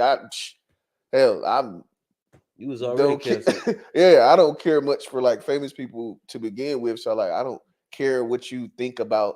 If your music fire, that's like when they came out and said Rick Ross was the PO. I didn't give a shit. Because him being a PO or not didn't contribute anything to my life. But the music, I like listening to the music. So I don't care. You know what I mean? I don't care. Like honestly, I don't really get so into them. I don't really care nothing about them like that. Even like J. Cole, J. Cole's my favorite rapper. But I don't know. I'm pretty sure he's married. I don't know if he has kids. Like I don't know. I don't care about their personal lives and what they think about things. If your music's fine, I'm gonna listen to the music, and I definitely separate that because I don't really care about you in real life. I actually don't care. Gotcha. So I guess moving the conversation a little forward. So is there a thing that a person can do that will put you in a space where you avoid them, you will cancel them, you will not listen to them? Is there something in any more, like if we say in any more respect, that a person can do that will make you dissociate yourself from them in general, quote unquote, cancel them? I got it's maybe a little different example, but I was just thinking back, and there was a time where I personally canceled. It was a restaurant. I'm from, I went to school in Columbia. Oh yeah, and canceling establishments. That is another version. I did the NFL for sure. Maurice's. We getting there. There we go. We can start That's when unpacking, you start figure the some things. establishment. That makes it different than the actual individual. So like it was Maurice's barbecue, and bro was like heavy on the racism, Confederate flags at the shops. He had booklets about slavery and all that, and like would stand on that. Like, I'm not taking it down. This is how I feel. You ate there? Before I realized, and then but a lot of people didn't know. Like, it was a popular spot. It was like one of the spots. But then when people found out, I don't think there's any more left. Like I know the one in Rock Hill shut down, and so he has been canceled by people. So I agree with, I can cancel like a show, like a restaurant, like even the NFL or the NBA. Like, I can cancel certain shit like that. Hell, the Panthers, if they ain't win today, they was better get canceled. Right. Bro, the craziest thing, which, like I said, I don't really get so absorbed in a singular thing like that. So like when I like the closest thing to me canceling was the NFL, right? The Kaepernick thing. But see, like I said, mine don't really count because it didn't take nothing for me not to watch it anymore because I didn't really watch it to begin with. And you yeah, because we weren't going to games. So like not really taking that out their pocket. Oh, and another one, what's the jersey store in North Lake? The joint that got the jerseys and all of the helmets and all that stuff. Either way, if you don't know it, I know what you're talking when he told me that they canceled the Kaepernick jersey, that they don't sell it at all. When he kneeled, they just stopped selling it all together. And I was like, yeah, well, ain't no need for me to come back in here. Like, I'm not gonna be able to do it. So that's one that I did, but then I don't buy jerseys and shit like that either. You know what I mean? So like my cancel really doesn't mean anything to anybody because I don't really like. But that's about the most I'll do is I'll avoid business if I don't agree with the corporate statement or what ownership is doing. I cannot patronize your business. I don't know if that counts the same as like canceling. But see, you know, an individual, and see, my thing is, as an individual, because let me just say this real quick. When you talk about individuals, people are just so multifaceted. Like you can listen to Kanye say one thing and be like, no, I don't agree with that. Then he say something else you can agree with. So like you canceling somebody, like I don't believe in that because I just disagree with that you believe that. I just disagree with that belief. I stand strong on this thing, but I ain't gonna just never like. If it's not that I'm avoiding listening to a Kanye because he said slavery was a choice, like I just, you know what I mean? I would still listen to something that he had to say just because like I don't cancel people based on me not having the same opinion as they do. Right. Like that right there, that's kind of stupid. But could a person have a opinion that will void you from fucking with them? Let's say they went full on white supremacists. Oh yeah. No. Like you talking about just like a personal friend that I know, like just somebody, no, like anybody, or like just a celebrity. Yeah, like but let's say I can boot their easily. Let's bro. say if what happened if but that's kind of like the idea of like, all right, I'm gonna cancel that out. What if Jack Harlow went full white supremacist? You found out he was a part of the Proud Boys. He got that swastika big tattoo on his back. Are you canceling him from anything inside your whatchamacallit? You like Jack Harlow? I'm vanilla, baby. I'll choke you, but I ain't no killer, baby. That's the jam. Yeah, nice Bob though. That's the way. I had to hear that. I'm vanilla, baby. Hey, that is the Caucasian white man's That's new their anthem. shit right now. That is their anthem right now. Oh, vanilla, baby. That is the #1 rap song right now. The most popular rap song. Imagine that. Right now, You the saying most for real? Like no, this is the most popular. How when did it come out? I don't know, like a month or two ago. Yeah. Like Thanksgiving. It's new. Just imagine that. That the white guy makes the #1 hip hop record. Yeah. And that's the worst cultural effect. Never mind. We'll get to that next week. I think that says a lot about the music still. Oh no, but those are different conversations. Okay, like I said, we'll save that for next week. I don't want to get like when we get into it next week. My conversation won't be about quality of music. It's just going to be about content. We ain't gotta go. We can talk about. But all right, so we're in cancel culture real quick. Before we move on, let's read a little bit of the comments and then we'll pick back up.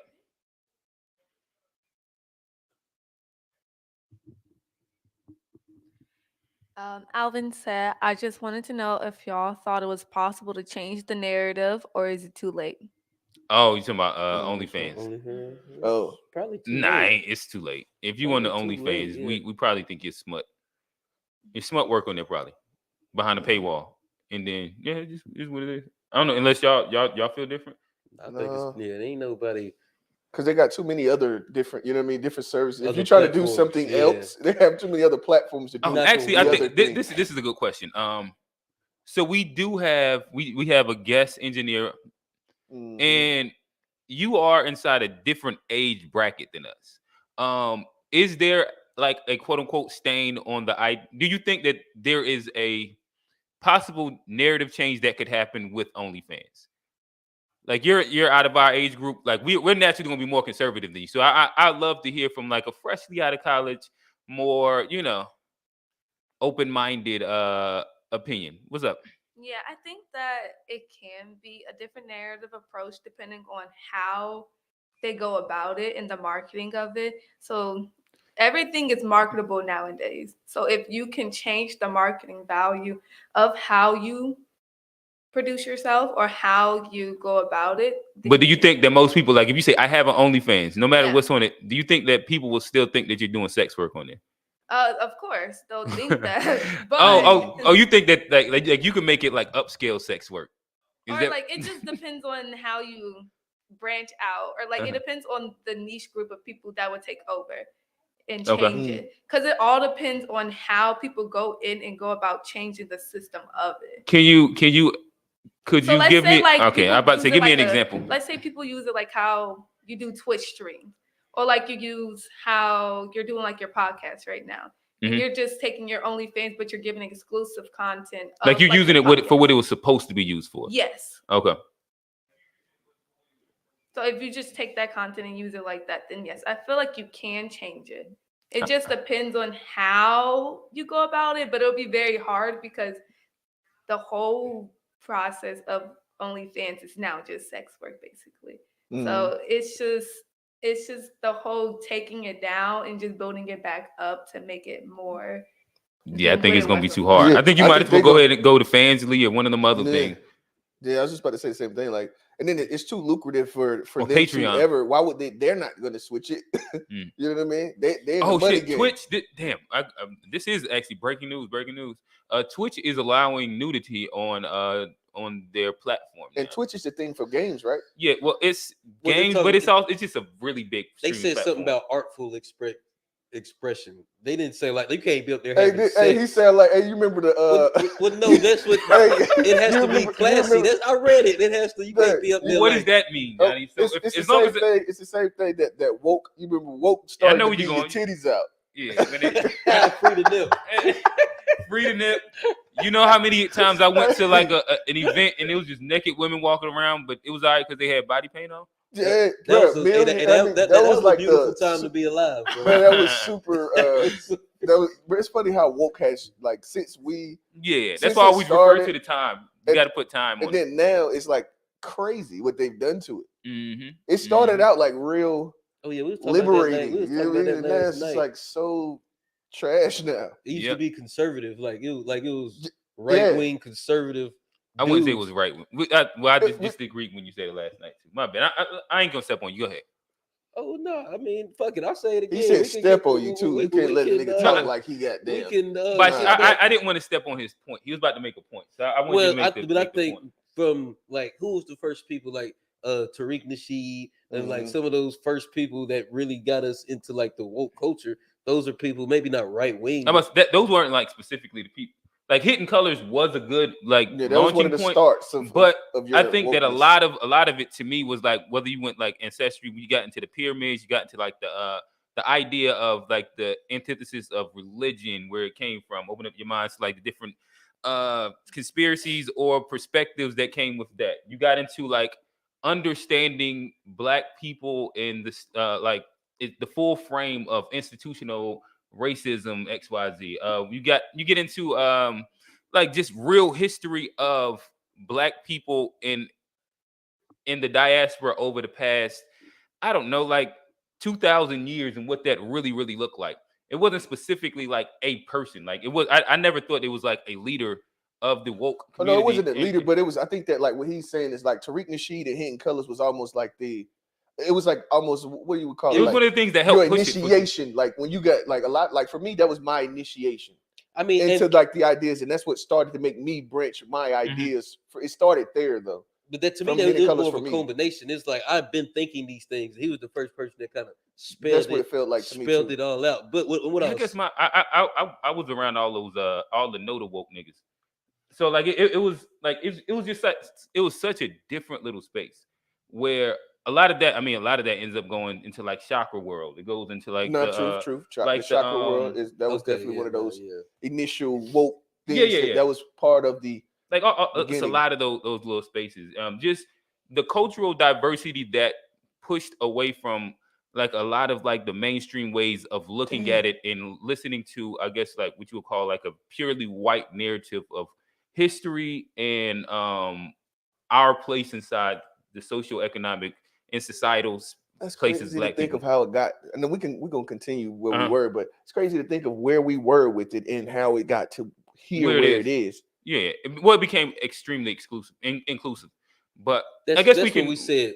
That's what we said. The inclusivity of it is what. Well, to me, it stopped being as much about like a Black seek people for information, because a lot of it comes from being woke. A lot of it just basically comes from the idea of being sleep. It's what fuck. All right, so a lot of the woke shit comes from 5%er ideology in itself. Where there's the dumb, deaf, and blind, there's the 5%ers that are actually woke and aware, and most people are. I think 85% of people are just going as is. They're being sheep. They're being led. They're not thinking. But when you have an awakening, like you start realizing what the world is and the things that are around us, and what's happening. Yeah. We can keep going through these comments. All right. So I'm gonna go with this comment and then I'm gonna go back. So Alicia said, "Nah, it got ran up with the dope content. it wasn't originally made for that, but that's what it is now.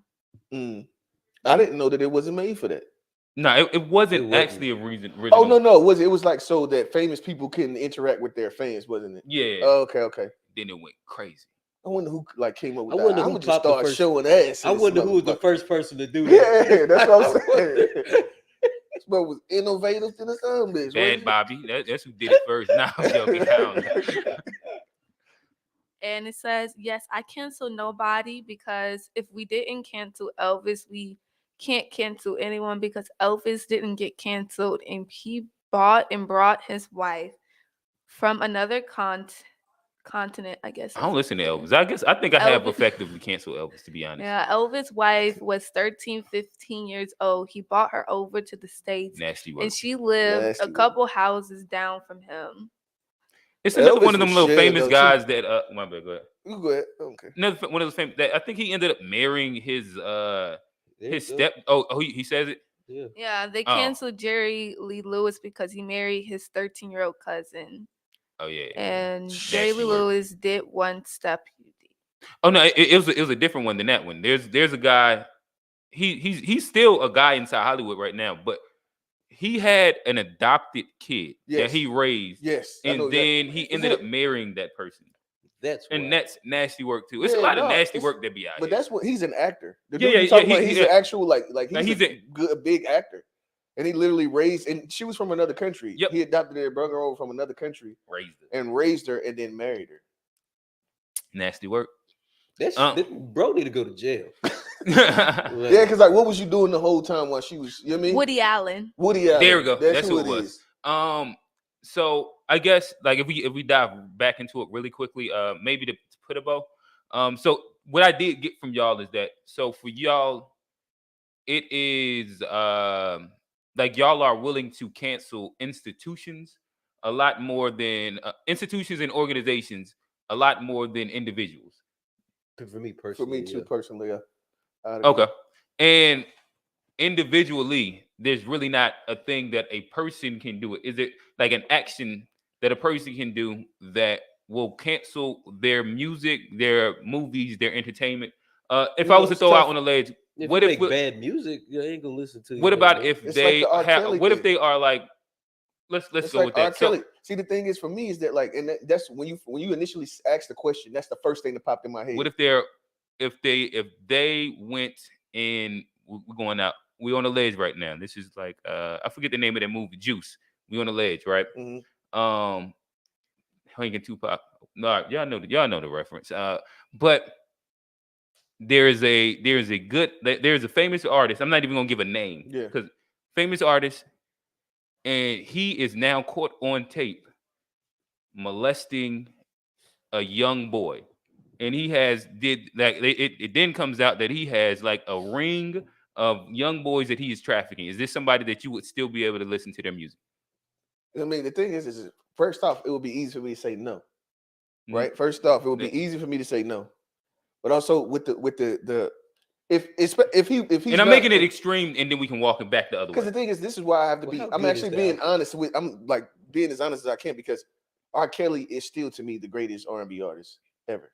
So I'll still listen to the world's greatest. It's my favorite, most favorite song. Period. I will be a hypocrite to try to jump like because if he was as great as R. Kelly.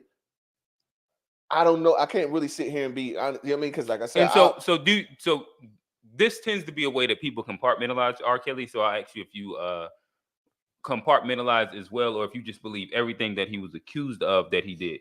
Do you compartmentalize an idea of like, I don't know if he was sleeping with underage girls, but the things that he's accused of now are things with overage girls that were consenting.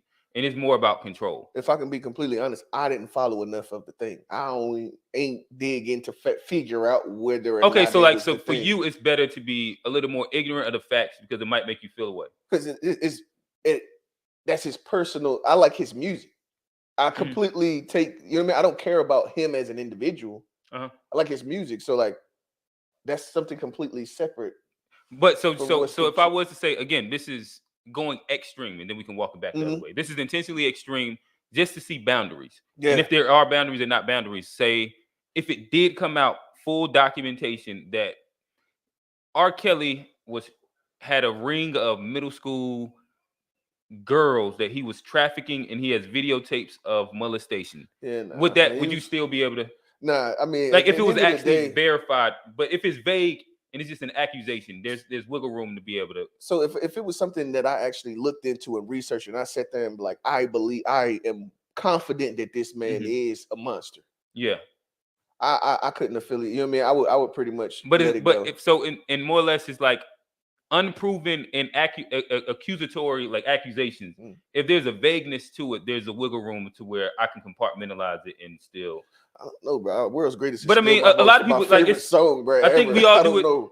I don't know. That's this. I mean, in reality, for me, it's just a different one. It's the tough one because it's still my most favorite R&B song. Yeah. Period. So like, I couldn't sit here and be like, oh, if I found out and seen the tapes and that I never listened to World's Greatest again in my life. It makes me feel good. You know what I mean? So I can't sit here and be like, I would cancel that when there's nothing else that does that for me. You know what I mean? That same thing. There's not another song that does that for me. So right. I can't say. I don't know, bro. It's a good. Oh no, question, like to me, this is a good thought exercise in itself. Sure. Where I don't know, Johnny. How do you feel? If R. Kelly was accused of those things and it was verified, could you still let it ride? You saw that it was verified, so it's without a shadow of a doubt. I mean, I probably wouldn't listen to any of his new stuff, but I mean, the old stuff, it's still cool. It's still old stuff. Like it's good. It's man. still good. Like it did the music get any worse because he did that? No, it's still the music. But So he's still a monster though. Like that's what I'm saying. Like he's still a monster. You know what I mean? And I don't fuck with him as a person. I wouldn't go to R. Kelly's show music. or I wouldn't like buy any new stuff from him. But for like, sure. are you telling me I gotta stop liking "I Believe I Can Fly"? Yeah, it's crazy. Like that's a great song. Like I don't care. Like it just still sounds good to me. So I don't see. And I think that we should. I think that it's almost like. Do you think that we should have that in us to where it's like a monk commits an atrocity, and do you think that it's something that individuals should be able to do? I don't know. Like I'm not. I don't specifically have a strong opinion on this, and I kind of sit in the middle because I know that I exercise compartmentalization as well. Like, so if I like Michael Jackson, I'll still listen to Michael Jackson. He is accused, and my compartmentalization is the fact that he hasn't been proven guilty of any of those things. And there's like, theories around why they did that and all these things. So to me, the moment I did find out it was proven and it did happen, I probably step aside from it. Yeah, and I think that's the thing. We shouldn't have that level of attachment. Like what me and Johnny sitting here saying, I shouldn't have that level of attachment to the song or to just the catalog. Like if he stands for things that I don't stand for, and I know you know what I mean. That to me it seems as though you should be able to detach.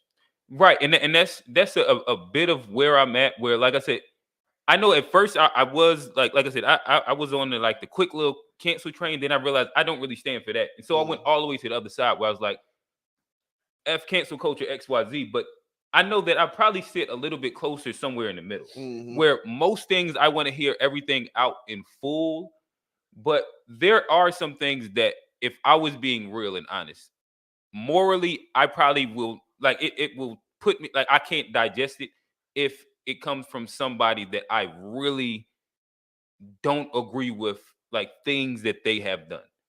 And that's it. That's where I'm at. And I don't know if that makes me a canceler or not a canceler, whatever. But I do think that there's specific things that, if proven, I probably can't fuck with that person anymore. Yeah. Whether I like them or don't like them, and it's and different. shit Like that. like if I found out, I ain't gonna say nobody's name. Like if I found out my homie was messing with some little girls, like your ass is done. Yeah, we can't be friends. Yeah, we cannot be home. I'm not talking to you anymore. Yeah, you know what I mean. That's just done. Period. Uh-huh. And I don't think that just because So then why I think that's the and that's what I'm saying. Because we're saying we will X off a literal person that we have a real relationship with, but somebody that we don't, or a product that we don't actually have any real connection with, we won't. And I think it's an interesting space. Yeah, it is. That's what I was saying. Like there should be, you shouldn't be attached, because at the end of the day, if you was my best friend and I found out that you was doing that, bro, you're done. Yeah. You're done. So you know what I mean? So there's a level of attachment that I'm just willing to just do away with. And I guess it's because I don't feel that it's almost that right there. I feel like that's disrespectful for me to be, you know what I mean? It's disrespectful for you to be, you know what I mean? I don't know. Attached to you. In any way. It's too personal. Mm-hmm. And that right to me, it's like it feels a lot less harmful. Mm-hmm. Is that like I don't know, this nigga is just listening to the music. I don't know, bro. It's a great question. Something to kind of think further into and see where you really stand at on it. Yeah. All right. I guess we could read a couple more of the commentary. All right. So starting off, we had to cancel Doja because them dang demons. Oh yeah, no, I'll cancel somebody for some demon shit though, for real. Uh-huh. Some Satan worship type of stuff. You know what I mean? Yeah, bro. I'm not with the demons, bro. I'm not with the you go up front and just let me know you like praise Satan, bro. I'm not going, bro. Mm-hmm. I'm not going. I'm not going. So yeah, I agree with you. Is that say Alicia? Yeah, Alicia. And then we have I can be almost 100% on thinking about the artists that you are talking about because I guess they aren't speaking of does it make music. He does make music, so yes, cancel his bum butt. I wonder what artist is he talking about. Look at your phone mirror. I guess go to let's go to the next one. All right. Next one is you will listen to someone's music that was touching kids because it's still a great song. Oh, you got smoke for this, Johnny? Well, I mean, that's a great question. And like, I mean, initially I was on the thing where I probably would have still listened to the song. But I mean, what you said about not being able to digest it if I really don't mess with something they did, I get that kind of stuck with me. But I mean, I still separate man and person from the art. So just because I'm listening to the music don't mean I'm co-signing or like saying I agree with anything the person does. But there is a space or there is certain things where it can be too bad for you to even like digest and it's even. It's funny, bro, because it's like sense. This is one of those like the right answer is you cancel their ass. You know what I mean? You find out them niggas doing some stuff like that, you cancel them. That's the right answer, and it sounds good. You know what I mean? But do people actually just have that in them to make that decision? Yeah, especially when it's not like somebody that's like really tied to you. So nothing that I represent. You know what I mean? I'm just listening to the song. Like it's it feels victimless. Yeah, it feels exactly. That's exactly what it is. It feels victimless. And so, but I mean, I agree with what you say. What she's saying though, the right answer should be that as culture, I think that we shouldn't stand for it and we should let it go. You know what I mean? If you start doing some crazy stuff as a culture, and I'm a big accountability guy. Yeah. So it's like at this point now,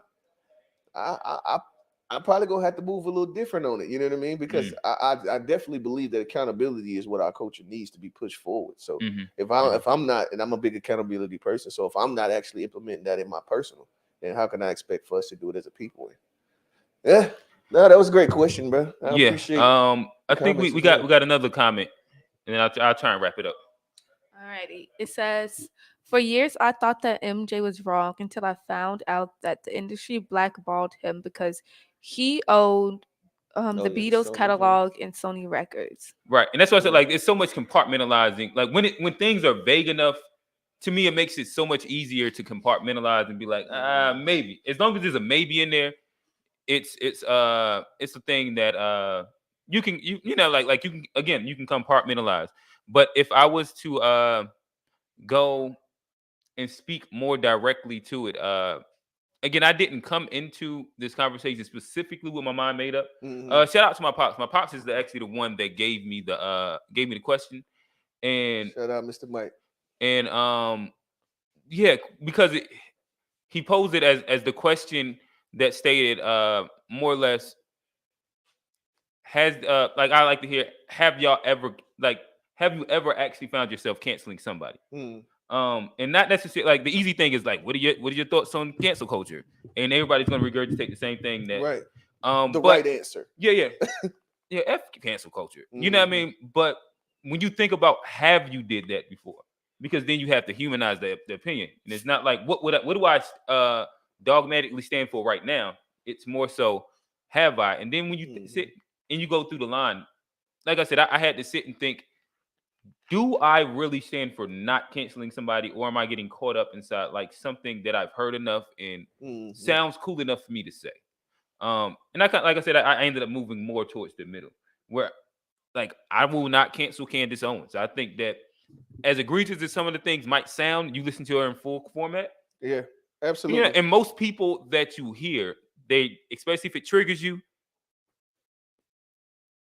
It's if you hear them in long format, you can kind of understand. Charleston White's another good version of this, right? Truth. Where like initially you want to cancel, but then if you are fair enough, you want to at least listen to it in full format, and then that's when you see the full aspects of a human. Yeah. You be like, okay, all right, I get. I might not agree with how you're approaching this, but how you got there. It's like I may not agree with the final the point that you're making, like your actual stance, but how you got there, I can see how you got to where you are, and you're not just an asshole or a dummy. You know what I mean? I can see how you put that together, and that's why that's how I feel as well. Like when it comes down to your Dr. Umar, and you know what I mean, people that just say these really cringy things, and we just got I'm not with it. I'm not with it, but yeah, that was a great. And I don't know. Because me and my boy, you know, Trey, when we get to talking about cancel culture, this is something that always comes up. I want to throw this out to y'all. How do you feel about discrimination in cancel culture? About like certain people doing something and getting canceled, and then if you go back, like even with, like what Uncle's saying, there's certain people who did stuff that didn't get canceled, and it's like sometimes that makes me question why are we canceling certain people, because if like Elvis Presley is but that's such a different time though as well. But you also got to think like when was the last like white person that got canceled? Motherfucking Woody Allen ain't canceled. They don't actually participate in that shit like that. They do a little bit. Like who was the last one that got canceled? What's like it be them they'll be trying to get them white comedians out. Matt Rife. Yeah, they was just trying to get something about some LGBT. But what's that? What's the old white dude that was it some LBGT stuff that he said? Nah, it was it was a domestic joke. Yeah. But what's cause that? Matter of fact, I think some of the people that actually did get canceled are white men, older white men. No, it wasn't Bill Burr, but it was one of them old white men, old bald white men that was masturbating when women came to his hotel room. I can't remember his name. But they got him out the paint. He ended up having to like start using like auxiliary sites to put his comedy specials on because nobody would actually, like pay for shit. That's tough. And like who else? There is Epstein. Epstein got up out the paint. That whole thing. But is that cancel? What do you mean? No, cancel culture got like he exactly. You say what? He got eliminated. His ass. Oh, you're not. They literally eliminated. Yeah, they ain't just canceled. They eliminated them. But the push came from the Me Too movement. Like that Epstein Island shit. That was during that framing. And that was nothing but like white girls too. It was all, like so on that video, like that movie, it was nothing but white. Yeah, they have gotten some of them white. Is it really been black people that's gotten canceled? I guess right now they're trying to cancel Diddy and shit, but the baby, Kanye West, Kyrie. Oh, no, they did try, but we always bounce back. Yeah, I mean, what it is, the boys back. We just try. The boys bounce back. Yeah, we try, but it don't work. It don't work as good. You know what I mean? Yeah, the baby. If you got a wicked jump shot. The baby just had all the kids doing this. Whatever that little song was. I don't know. Then dance to the knees. Then the knee. Whatever that shit trash. Was. Yeah. That was about food. I hate it.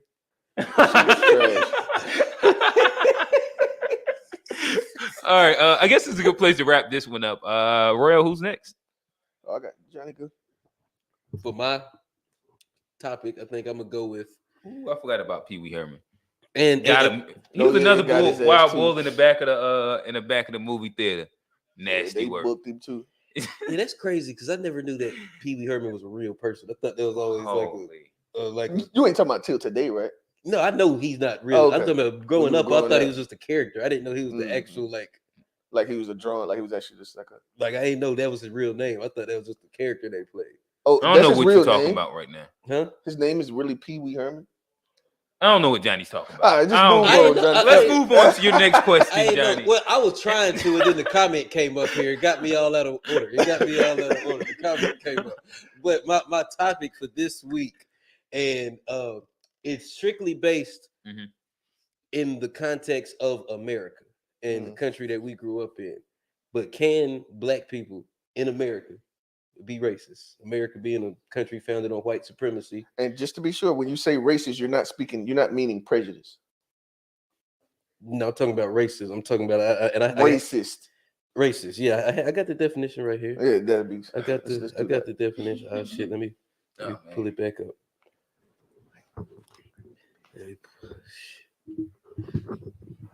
But what it says is discrimination or antagonism by individual, community, or institution against a person or people based on their membership in a particular racial group or ethnic group, and typically one that is a minority or marginalized. And I think that ending is very important. I think the one when it's particularly? Typically, yeah. I think that's very important because... And this is actually like the updated version of the definition of being, this is racist. All right, so racism. I guess that's what I'm used to having this conversation around. But you're saying racist. Okay, maybe I should look up racist and not racism. But I think that last part to me is very important because I think of racism being the power struggle. You go back to even like separate but equal back in the day. That wasn't the racist part. It wasn't them being separate. It was it not being equal. So, and a lot of times the new day with people in the right wing is a lot of white people saying that reverse racism is a thing, and that Black people are being racist towards white people. White men are the most discriminated group, and to me that's just crazy. And I don't understand how they get away with that. I don't see why there's not more pushback against that when they say that. And I don't see how they can sit here and say we're being racist towards them. So that's my question. I'll throw it to the boys. I guess this is one of those conversations. Like I have a different opinion, but it's not really like that important for me to vocalize it. I guess all the time. What I would say is, in general, like yes, I do think that Black people can be racist. And I think that the idea of thinking that we can't be is like a victim mentality, like thinking of yourself as less. If you go by the definition of what being racist or practicing racism is, because it's just like the discrimination of another group because of their skin color, their whatever XYZ. Typically, what we end up doing is conflating two things. But let me finish. Those two things are racism and a type of racism, which is institutional racism. Black people can't practice institutional racism. Okay. Like to me, that's what we can't practice. Like the idea of just not liking somebody because of their race. Yes, we can practice that. Even if you read like what you read inside that definition, it said practicing prejudice as well. So we typically do agree that I've always heard everybody say we can practice prejudice. Right. So it says practicing prejudice and discrimination against a group or whatever. Like to me, there's a bunch of different versions of racism and like how it manifests itself. And some of them we can be active participants and some of them we can't. But just like the general idea of not liking somebody because of their place of origin, yeah, I think that we can. I don't think that nothing stops us from doing that. But do Black people in quote unquote a racist Black person, do they hate the white person just because they're white, or do they hate them because of the injustice and everything that's happened in this country? Nobody hates a white person just because they're born white. We hate them because of the privilege that comes with it, the favoritism, the nepotism that comes. All right, but what if we just don't say white people? But they're like Black people. We like. But you gotta think about it. It can be because if you just don't use white people and use another race, right? And you can be racist. You see, but that was a good point that you made, though. And maybe I asked the question wrong. Maybe I asked the question wrong. Yeah, because I mean, you can take it and you can go a couple ways. But I'm talking about in white supremacy, like in America. That is a good can point. we be? you already said we can't be institutionally racist towards white people in this country. But even if like say my daddy, he went to all black school. He never went to he went to South Carolina. He never went to school with white people. He seen the KKK marching up his street and everything. If he says he doesn't like white people, is that because he's racist or because he's seen the things that? But why? But I think the answer would be, why does he not like white people? And then that would kind of like answer that question. I think that there are some unfounded like people, like black people cannot like white people for unfounded reasons as well. A lot of it, like true, like I'll just say me. Me, for example, most reasons. Okay, this would be a better way to kind of start it. So in general, I've always been inside a space where white people were the minority. Right. Everywhere I grew up, white people were the minority. There's never been a time I looked at a white person as more than me having more, because from when we was in Jersey to when we moved here in Charlotte, west side of Charlotte, it's nothing but black people. Yeah. Every school I went to was nothing but black people. Every grocery store, anywhere I went, it's really, really rare that I ever was inside spaces where white people was the majority. Like all the way through college. And every time there was white people, we typically was just fucking with them and picking on them. Or if you like it's kind of like it just has been what it was. And it was like, so for me, I don't have like this ingrained inferiority complex when it comes down to white people in general. And like I also know that, like, I don't say that I'm like I feel any kind of way towards or against white people, but if I specifically, or not even I know that there's people that are more ignorant than me, that aren't like well versed inside, like say a bunch of whether we're going systematic, institutional, historical things and plights that white people have done, but you know what I mean, just might not like them just because of whatever reasons, and that just be its own thing. What about a person like Louis Farrakhan? You think he's a racist? No, I don't. I don't think so either. But that's what he's called. That's why he's like canceled. They say like, yeah, I don't think he's yeah. So are we like pointing at specific people are speaking can one and people in general? So, but that's just an example. I'm asking. They say that he's racist. I don't believe that. But people at throw all. tags on everybody. I don't believe that at all. And like I'm like, he's not. They're clearly not Farrakhan.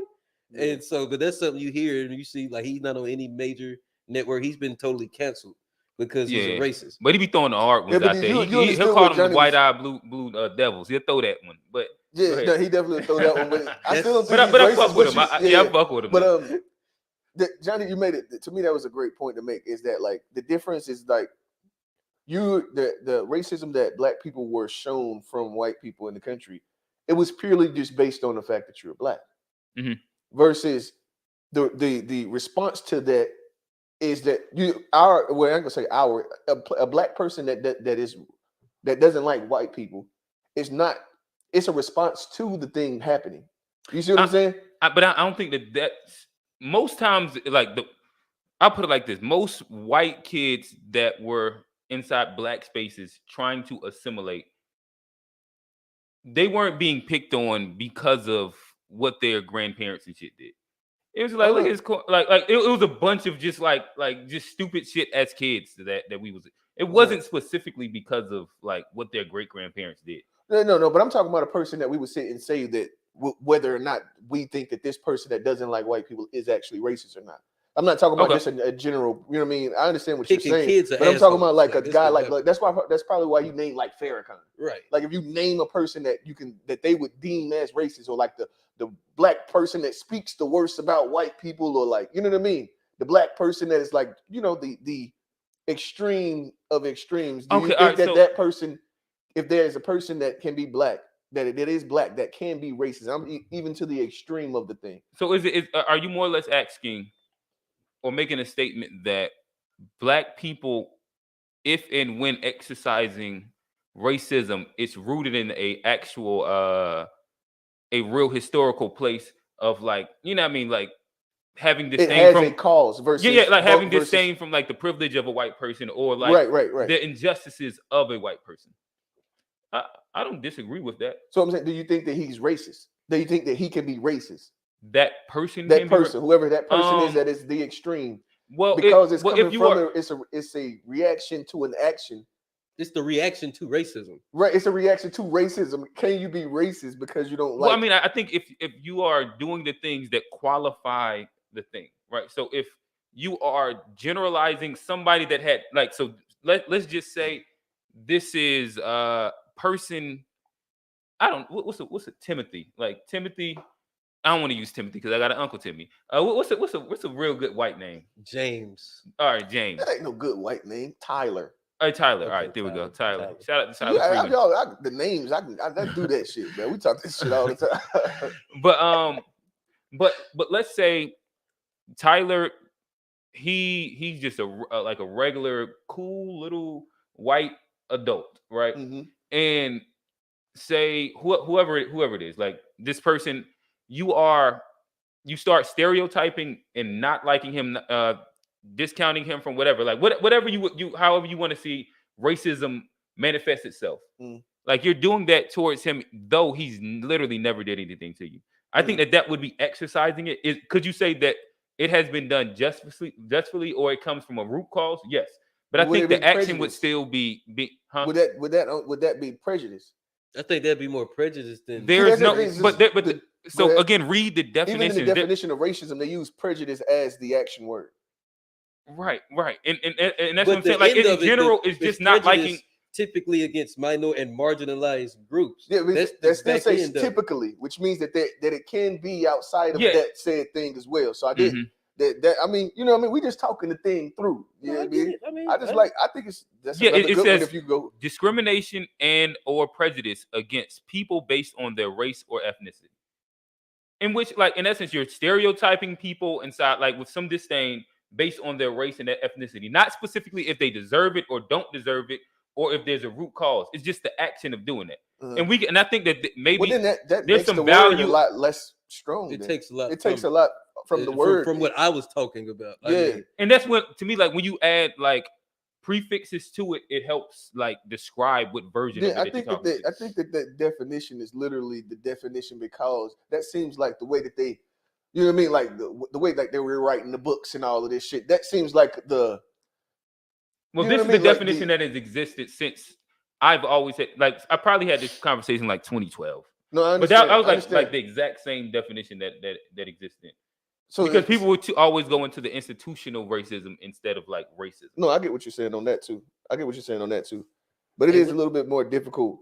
I can see Johnny's side as well. You know what I mean? There was no box on that one. That was just a good conversation. It was a question. That was a good conversation. Yeah. Well, it looks like it's we got a couple comments. Alrighty. So first comment being racist and being prejudiced is the same thing. It just means that you think that your people are superior and you only care about your people.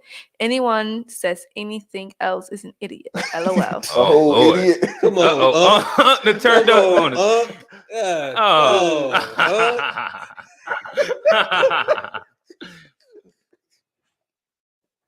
Alrighty. Says thank you, Big Mike and Sister Sharon. Y'all did a job with KQ. Look at me. Nah, he fucked up. Look at that bull. He fucked up. Y'all just don't see it on the show. He fucked up though. Cold nigga, bull. The Nation of Islam was backed by members of the KKK, as the NAACP was backed by the Jewish community. Just look it up. Mm-hmm. Yeah, I ain't mad at you, huh? Those are verifiable facts. So he's saying Louis Farrakhan is a racist. Well, no. Well, he said it was I think by that the you do have to add the context. I think KKK they felt that the Nation of Islam served a very similar purpose, even though they had different opinions. They were parallel. So if like KKK were for white separatists, a lot of Nation of Islam is for black separatists. Yeah. So if we both are saying that we want to be separate, then we can support each other because we have the same agenda, right? Even though we don't fuck with each other. And that's kind of like that was kind of same. Yeah. Context. Johnny, we got one more. Oh, we got another. All right. Alrighty. We as a people need to understand our enemies always stay close to our people. Facts. No, that's it.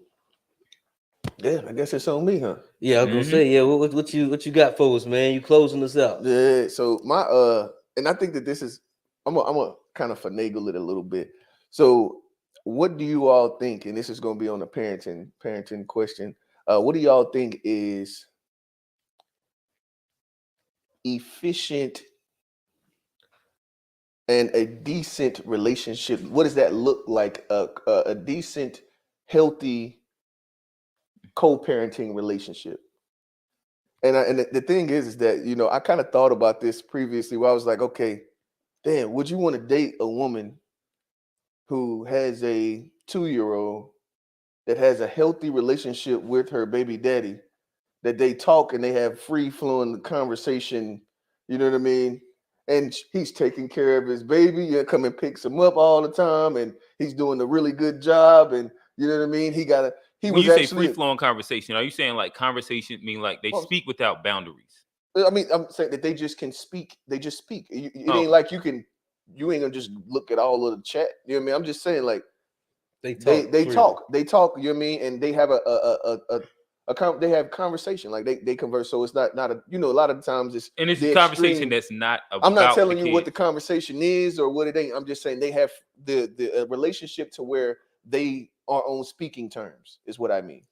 Just a relationship where they're able to sustain speaking terms, and he's doing a good job, you know what I mean, with the boy, with your son, with the son, and you know what I mean. And I was sitting there thinking, like, dang, it sounds like the most healthy thing, but would you sign up for that shit? Yeah, because I need nobody to come pick these kids up because we're gonna go on date night. Yeah, so, but then in that idea, so you're pretty much, you would date her with the understanding that I'd rather you wouldn't get to a point to where you would want to accept them as your own kid. Well, it's not my kid. But I'm just saying it could be. And like, so I understand that, but so you're saying no. What that No, you wouldn't want to have a relationship that you would pretty much accept them as your own kid. Well, Even though they got if they got a healthy relationship with their father, I'd prefer them have a healthy relationship. Yeah, you don't have to be their father. I don't have to be their father. I can be like whatever version of whatever you say that they are, whether that's stepdad and that's the role, or my bad, you said what? I think that we're saying the same thing. When I hear the idea of like I need him to come and get these kids, that's different than like we're it's almost like we're all co-parenting together. That's what you're saying. Like a stepdad to me is like the idea that we're all co-parenting together. So what did you mean by the statement that you asked him? He said, "Would I want to date a girl that has a healthy relationship with her baby's father?" Yeah, no, not that. I'm talking about when you said you just asked him about what he would want to do, like if he would want to be that kid's father. No, yeah, I was asking him. Does that mean they got? Do you want to be? Would you want to have, like, if you were to have a stepson, would you want to, or a step kid? Would your end goal in your mind be that you would want to be looked at as like a parenting figure? Well, I think as an adult, like a responsible adult, I think that I wouldn't. To me, if I had a step kid, my goal wouldn't be to be their father. No, for sure. I understand especially that. If they have a healthy, like if it's void, then I think that's a different conversation, and that depends on like what responsibilities you decide that you want to step into.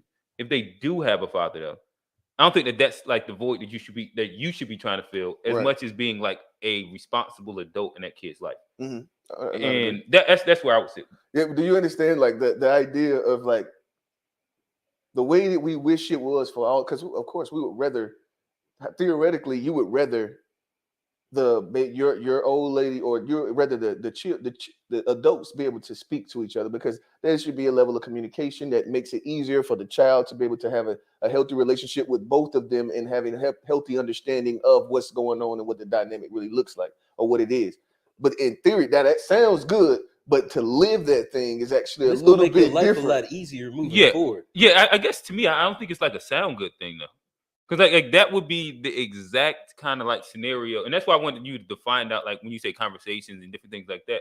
But that's exactly what my co-parenting situation is, and like I think that it's been amazing for my son because of that. Like me and his mother are cool; we are on speaking terms, but there's boundaries, and like neither one of us get close to anything like that. It's always a conversation about him and what he's doing. Nobody's texting like, "Hey, how was your day?" Like those aren't necessary conversations, but we don't dislike each other, and we have not ever disliked each other. And like we are really amicable inside any spaces that we are. We work as a team.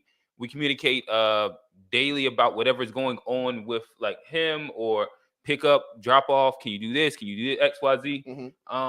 And like I think that it's great in the fact that like she's married and she's not worried about me. I didn't know she was married. Yeah, she's married. She's not worried about me. I am engaged. I've never worried about her. And there's never been a point where we've ever tried to like get inside any of those lines. And like to me, like it's if as long as you can do that, it's really, really easy. Some people don't have the ability to, I don't know, whatever it is. Some people just be messy. But if you have two people that aren't messy and you intentionally only make it about the kid as though we have, it's fairly easy. Like, and I know most people say that I have a really unique and different co-parenting situation. It is the one off. If you sit there and talk to all of the homies that you know, period, any homie you ever known, and if they have the scenario where they've separated from the baby moms, you are the only guy I've ever seen, period, or even heard of the thing existing in real life. So you are definitely the anomaly to this situation. You know what I mean? So I understand where you're coming from. That's why you say I really like Poe. I already knew you have an understanding of a thing because you lived the thing, and so it doesn't just sound good to you because you lived it. But for the average person, but I guess my thing is that I think that if you have a couple structures there, it makes for this to be easier. But one, like the main thing is all these people that are inside these scenarios, are they, and this is either sex, participating in anything that's messy? Oh yeah. And that's rule one. Have both people moved on and are comfortable moving on? Is there resentment there? If it exists on either end, either person hasn't moved on, there's resentment, it will be messy. And it's going to be like people doing leverage plays, X, Y, Z. And then also if the financial, if their person don't feel that the financial contribution is enough, right? And that's those types of things. I think that there's a lot of reasons why. That's why I was just saying like it. But that I was one. Let me get to like finance is definitely another big one. Participation in finance. So just are you doing the things that you should be doing? Like just point blank period. Especially as a guy, are you doing at least what you're supposed to be doing? You should be doing past the bare minimum, but at least what you should be doing.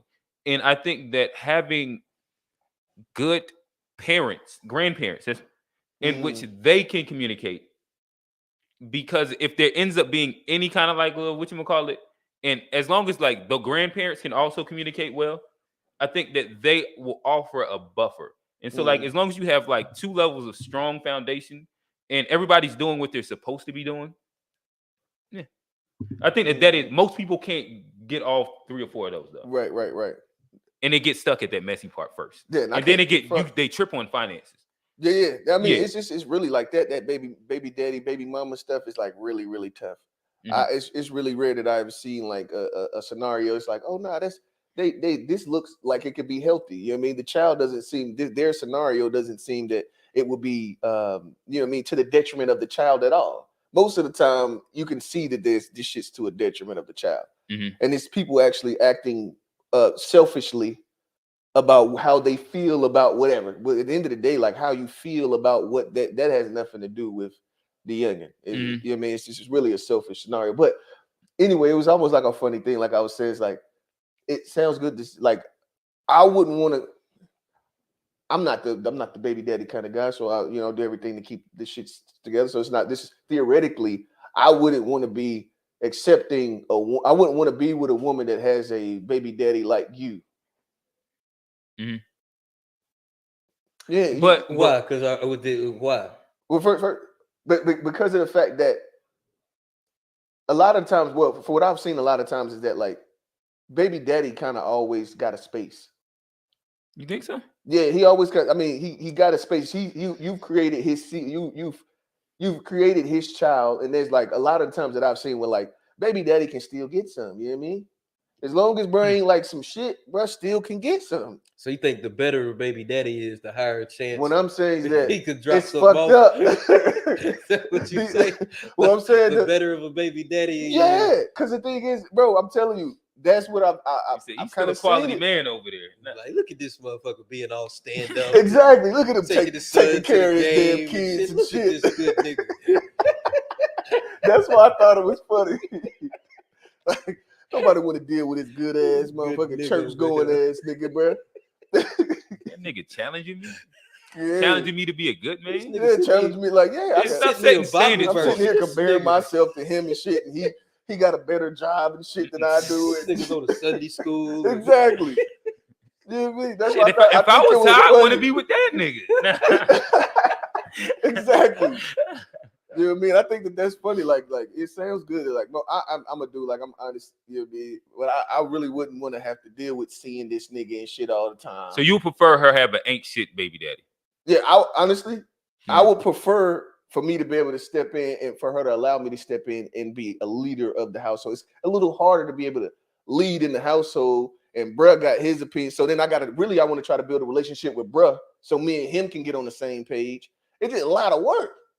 I guess I don't. But it's a lot more work when there ain't no baby daddy there and the kid is going through shit. Yeah, but the only thing that requires is you to be financially stable and able to if you can provide if you can provide what the house needs financially, then it's like a regular. You kind of just dealing with the inner workings of a regular relationship, damn near. Yeah, but you said something. I think that's. And I think that we probably can get into a good etiquette, good co-parenting etiquette. What we think good co-parenting etiquette should look like. Mm-hmm. And what you said to me would probably be like bad etiquette just a second ago. Or you said it to Johnny, but where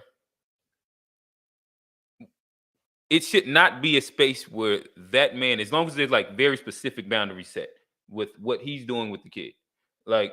You go ahead and mark out like disciplinary what you are allowed to and what you're not allowed to. Mm-hmm. Like how you ain't about to raise your whatever like your disciplinary and like things are with you're not doing these things with this kid. There's no other say that needs to be said of however that person is running the house. So I don't think that his input, like say inside the scenario you painted, it ain't even about you having a good relationship or not with him. As long as you're not overstepping any like physical boundaries with that kid and you're being a good adult, I don't think that anything that like whatever his opinion is of y'all house ain't got shit to do with you. I don't think it belongs inside that relationship. He shouldn't be talking about you to him. As long as you ain't doing anything negative to that kid, I don't think he has any words or any impact inside their house. Like for example, like when my son, I don't have like as long as QJ's like Tamara's husband is not doing anything that impacts my son in any way physically, in any way. He adheres to the boundaries. I have no impact, no say in their household. Mm-hmm. And that's where you stay out of the messy shit.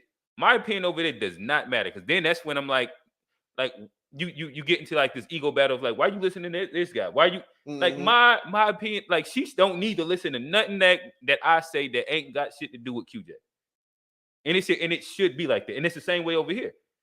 I ain't about to listen to nothing. No opinion she got that ain't got nothing to do with QJ. Mm-hmm. And how a person is treating him. And I think that's one of those like etiquette things that people have to understand. Is that your opinion don't matter outside of your kid in that house. As long as your kid is good, taken care of, and they are adhering to the boundaries that y'all have agreed to and set, that ain't your business. Yeah, I agree. I mean, at the end of the day, it obviously works. It obviously works, but I just wish that we could get, well, honestly, I don't know. So give me some more relationship etiquette that you think that people should adhere to. What is some good co-parenting etiquette? As he's thinking, Johnny, what you think? You are outside voice.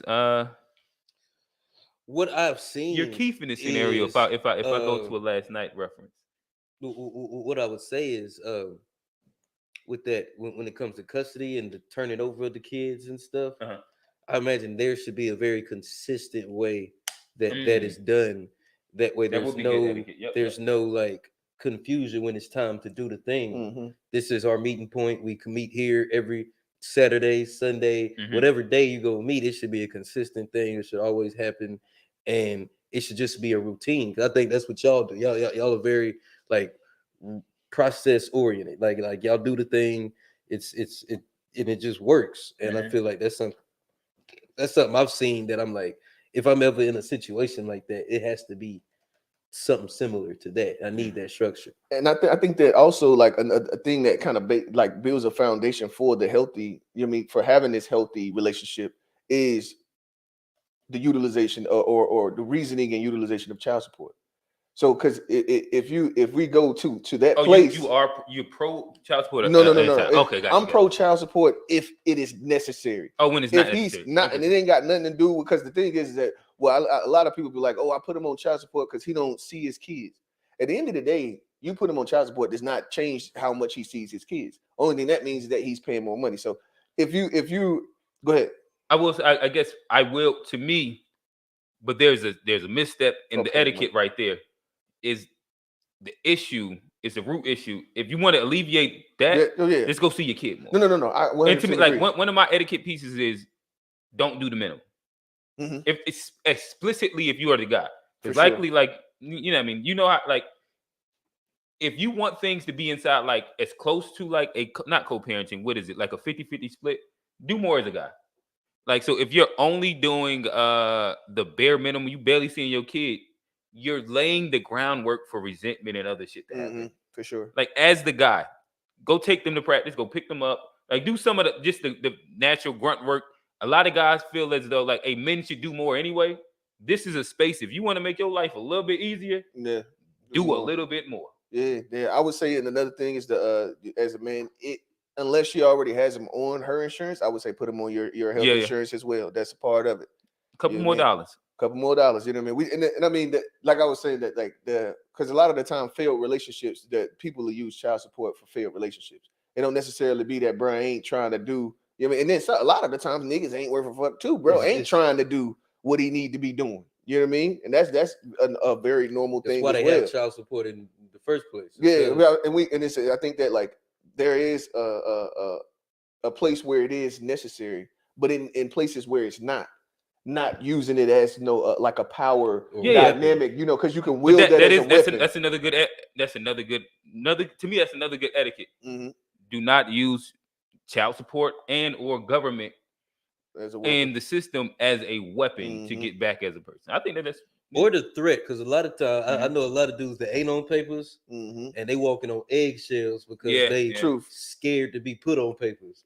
And they, well, I mean, let me go make baby mama happy, because and it's like, damn, bro, you should be able to do what you want to do, regardless of how she feel. But you're so scared of. Well, now you ain't got to make nobody happy. But I will say this though, this is a thing as a man, you better do. Avoid taking the bait.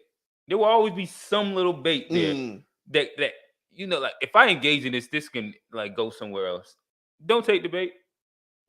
There's always gonna be a little bait, like if you understand humans and all that shit, and not bait in the sense of like they trying to come on you. Type of thing. Not at all. Just the extra words. You just go the little slide, the little like extra. It'd be like a little. You ain't got Don't engage respond in to it. Yeah. I saw your little podcast.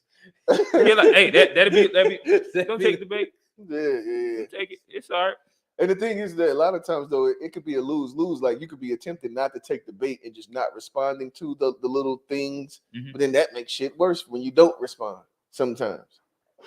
So it's just you know what I mean. Of course, first off, you should have the kids with somebody that you actually know, so that you know what the ways in which, you know what I mean, how you should be handling them and what's going, how to make that thing easier for you. I don't know any other etiquette y'all think that we should go with. Hey, chat, y'all here? Y'all can go with some etiquette too. I don't know. Let me see if I can think through if there's anything else specifically. I would say etiquette wise. We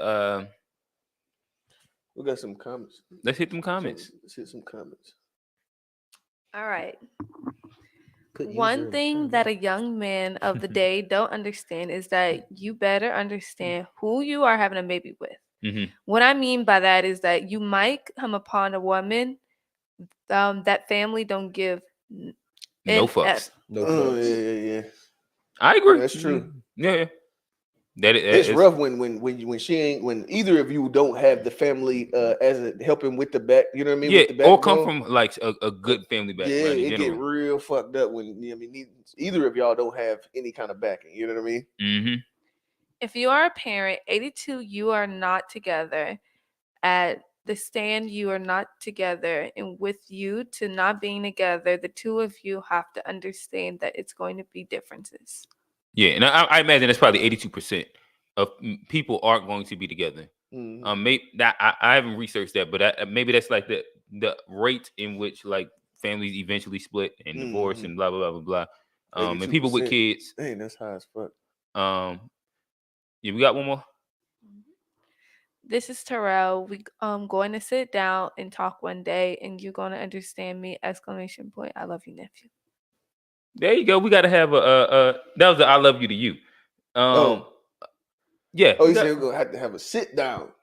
Yeah, I was like thinking of that Kevin Gates song. Go ahead. Yeah, like sitting like have a little fun like a chat. Like I think that would be fire. Like a railing unk. Well, that shit would be like yeah, it would be. I mean, hey, I like to sit. They probably get canceled in that one. I think they both don't be liking shit. We'd have to have mama. We'd have to have Mama Sharon out there refereeing. Yeah. I'm not even. Oh no, I don't even. I think they're gonna agree on so much. What I would call it, I think this is a working title. Y'all ready? Here we go. The Old Haters Club. This is fire. Oh, your ass is a hater to even try to. You said the old O-L-E. That's O-L-E. like you old head. Okay. And haters because y'all don't like shit. Club. I like to join that club. I be liking to hate on shit too. No, but you gotta wear I personally enjoy hating on. It's a bunch of things. You gotta like a player haters ball too. Yeah. That would be fire. Like, who got the most haters? Like the most hate comment. Like top 10 things you hated this week. The biggest. That's so fun. I enjoy that. Hater of the week. Yeah. Hey, this is some shit I hated on this week. You know what? Let me tuck that. I actually like that concept. All right, don't worry about it. Wait, don't worry about it. Yeah, go ahead. Not real, Johnny. We good? We Y'all good. got it all. We gonna we'll land the plane before we touch down. I want to tell y'all, stop what you're doing. Hit the like button. If you still here, hit the notification button. Get all the new updates on new episodes. First listen live. Dropped on Friday. Some 2-3 hours of some music, some podcast stuff on there. We really got into it. Please follow us at B2B Fish. You got 3 minutes real quick. This is something random that we got to. I love to hear Rails. This is just 3 minutes. 3 minutes. We got into this. Never mind. I'm gonna wait for Tone. Damn. All right, bro. Go ahead. You gonna pause the whole. Okay. All right. Well. Hey, our guest engineer, close your ears real quick. We was in we was in our bag that day, but what we ended up talking about, right? I'm trying to figure out was the value of where we're at today and like how easily accessible we could say P with the corn word is, and just how back in the day it was so much more of a work to be able to, whether you want to see what. Like whatever asset you enjoyed looking at on a woman, right? Everything was left to the imagination. Yeah. Now you can just type it in and like facts. The biggest this or the biggest that. You can go see it explicitly in real time. And porn is free. Like, yeah. You remember back in the day you had to credit card and all that stuff. They don't even ask for credit card. Go to the video store. Yeah. But we got into this conversation. We was just thinking about like how fun it actually was back in the day when you just had to use your imagination. Yeah. Like now you get to actually see it. And sometimes the imagination is so much better. Sometimes. Yeah, you get desensitized to it. Yeah, like back in the day, and this is what we got to. We got to like back in the day, what you used to have to do. Like you might even like be searching for the right VHS that just has like it wouldn't even like it's just showing like partial nudity a little bit. You know the go-to joint back in the day? Foxy Brown, Pam Grier. Go ahead. Jason. He was always gonna get some titties. He was gonna get some titties in Jason. That's a fact. He was getting some titties in Jason, bro. That's a but fact. Go ahead. My bad. I ain't mean to. Oh, you know, my I was just leading up to like the legend that is Pam Grier. I don't know if you used to watch the those ones, Coffee. If you talking Foxy Brown, like you can run them down. Brown's a classic. Foxy Brown. She a legend to this day. But she a real actor legend at that. She was just a real actor, but like she helped a lot of us in our imaginations back in the day. A natural woman. Yeah. I don't know. We had a good one, but your contribution was Jason. So yeah. It was quite a few of them. I used to remember what movies was the ones. You know what I mean? Mm-hmm. Jason's lyrics. I used to know timestamps. I know 42 minutes in. Get ready. We used to have that Mitsubishi VHS joint. That motherfucker used to scan through so fast, bro. Oh yeah, you could just get right. Hell yeah. And the DVDs player, you can go and select the scenes specifically. Yeah, that was good times. Yeah, and I think that so much more that I think that kids miss, and I think this is probably a piece of why rates of like, even if we're saying like in general, kids are having by kids meaning like young adults are having like their first experience, having sex later and things like that. It's too accessible. It's right there in front of them. Like you don't even have to wonder or try to do anything to like work to get it. Like you used to actually have to work to go see anything because it was no easy accessibility on your phone to just see everything. And so you had to try harder. Yeah. And I just, to me, I this is me being an old head where I'm just like, back in my day, it just seemed like it was funner and it was more value. And yeah, that was it. The man Usher said he was gonna put his hands in places he ain't never seen. And you started wondering. And none of us had seen it at that point. Now they see it 3-4 times a day. They can't even hide from it. You know, like it's different, man. It's different. But we're gonna get out of here. Yeah. Please follow us at D2D Fair Show. Yep. Facebook, Instagram, TikTok, and Threads. Tell them how you changing the narrative on your OnlyFans. Oh yeah, like I say, man, a wild anime boy, man. I think I might run Attack on Titan. Hentai. He's doing hentai now. Okay, there we go. That's it. Johnny know what it means. I am your host, Johnny P. Oh yeah, real. It's Q. And we out. Peace.